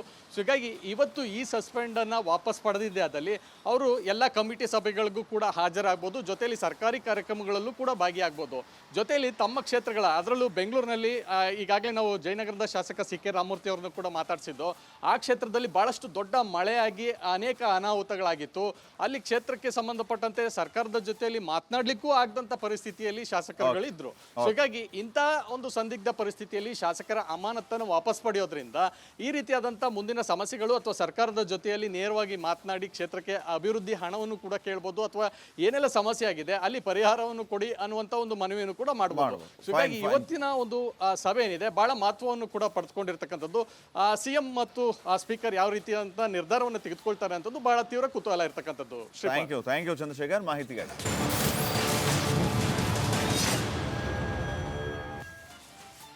ವಿರಾಮದ ಬಳಿಕ ಮತ್ತೊಮ್ಮೆ ಸ್ವಾಗತ. ಇನ್ನೂ ಕೂಡ ಮುಂಗಾರು ಆರಂಭ ಆಗಿಲ್ಲ. ಮುಂಗಾರು ಪೂರ್ವದ ಮಳೆ ಇದು. ಕರಾವಳಿ ಭಾಗದಲ್ಲೆಲ್ಲ ಹೆಂಗೆ ಆರ್ಭಟಿಸ್ತಾ ಇದೆ ಅಂತ ಹೇಳಿದ್ರೆ, ಒಂದು ಕ್ಷಣವೂ ಕೂಡ ಬಿಡು ಕೊಡದೆ ಮಳೆ ಧೋ ಅಂತೇಳಿ ಸುರಿತಾ ಇದೆ. ಅವಧಿಗೂ ಮುನ್ನವೇ ಮುಂಗಾರು ಪ್ರವೇಶ ಆಗಿದೆ. ಕೇರಳಕ್ಕೆ ಈಗಾಗಲೇ ಎಂಟ್ರಿ ಕೊಟ್ಟಿರುವ ಮುಂಗಾರು, ನಮ್ಮಲ್ಲಿ 28ನೇ ತಾರೀಕಿನಿಂದ ಅಧಿಕೃತವಾಗಿ ಮುಂಗಾರು ಆರಂಭ ಆಗಬೇಕು. ಆದರೆ ಈಗ ಮಳೆಯ ಆರ್ಭಟ ಹೇಗಿದೆ ಕೇಳಿದರೆ ಜನರ ಬದುಕೇ ಮೂರಾಬಟ್ಟೆ ಆಗಿದೆ. ಮುಂಗಾರು ಕರ್ನಾಟಕದ ಕರಾವಳಿಯಲ್ಲಿ ಜಿಲ್ಲಾಡಳಿತ ಫುಲ್ ಅಲರ್ಟ್ ಆಗಿದೆ. ಉಡುಪಿಯಲ್ಲಿ ಮಳೆಗಾಲ ಎದುರಿಸಲು ಮೀನುಗಾರರು ಸಜ್ಜಾಗಿದ್ದಾರೆ. ಕಡಲ ತೀರದಲ್ಲಿದ್ದ ನಾಡ ದೋಣಿಗಳು ಸ್ಥಳಾಂತರ ಆಗಿದ್ದಾವೆ.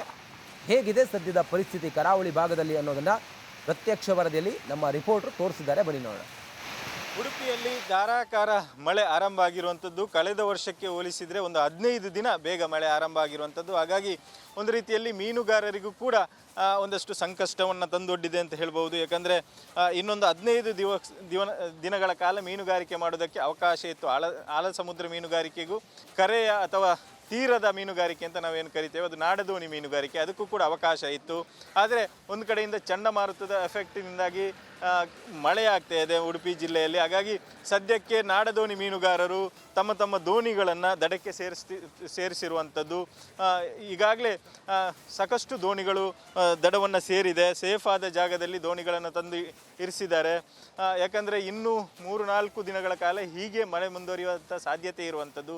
ಹಾಗಾಗಿ ಮೀನುಗಾರಿಕೆಗೂ ಕೂಡ ತೆರಳಬಾರದು ಅನ್ನುವಂಥ ಸೂಚನೆಯನ್ನು ಜಿಲ್ಲಾಡಳಿತ ನೀಡಿದೆ. ಹಾಗಾಗಿ ಮೀನುಗಾರರು ಈ ವರ್ಷದ ಏನು ನಾಡದೋಣಿ ಮೀನುಗಾರಿಕೆಗೆ ಒಂದು ರೀತಿಯಲ್ಲಿ ಅಂತ್ಯವನ್ನು ಹಾಡಿದ್ದಾರೆ. ಯಾಕಂದರೆ ಅಪಾಯವನ್ನು ಎದುರಿಸಿಕೊಂಡು ಸಮುದ್ರ ರಫ್ ಆಗಿರುವಂಥ ಸಂದರ್ಭದಲ್ಲಿ ಮೀನುಗಾರಿಕೆ, ಅದರಲ್ಲೂ ಕೂಡ ನಾಡದೋಣಿ ಮೀನುಗಾರಿಕೆ ನಡೆಸುವುದಕ್ಕೆ ಸಾಧ್ಯ ಆಗೋದಿಲ್ಲ. ಹಾಗಾಗಿ ಸದ್ಯ ನಾಡದೋಣಿ ಮೀನುಗಾರಿಕೆಗೂ ಕೂಡ ಬ್ರೇಕ್ ಬಿದ್ದಿರುವಂಥದ್ದು. ಹರೀಶ್ ಪಾಲೆಚಾರ್, ರಿಪಬ್ಲಿಕ್ ಕನ್ನಡ, ಉಡುಪಿ. ಇದು ಇವತ್ತಿನ ಬಿಗ್ ಮಾರ್ನಿಂಗ್. ನೋಡ್ತಾ ಇರಿ ರಿಪಬ್ಲಿಕ್ ಕನ್ನಡ, ಇದು ನಿಮ್ಮ ಧ್ವನಿ. ಇದರ ಕೆಂಪು ಬಣ್ಣ ಅದ್ಭುತ, ಖಾರ ಕಡಿಮೆ ಆದರೂ ರುಚಿಕರ. MDH ಕಾಶ್ಮೀರಿ.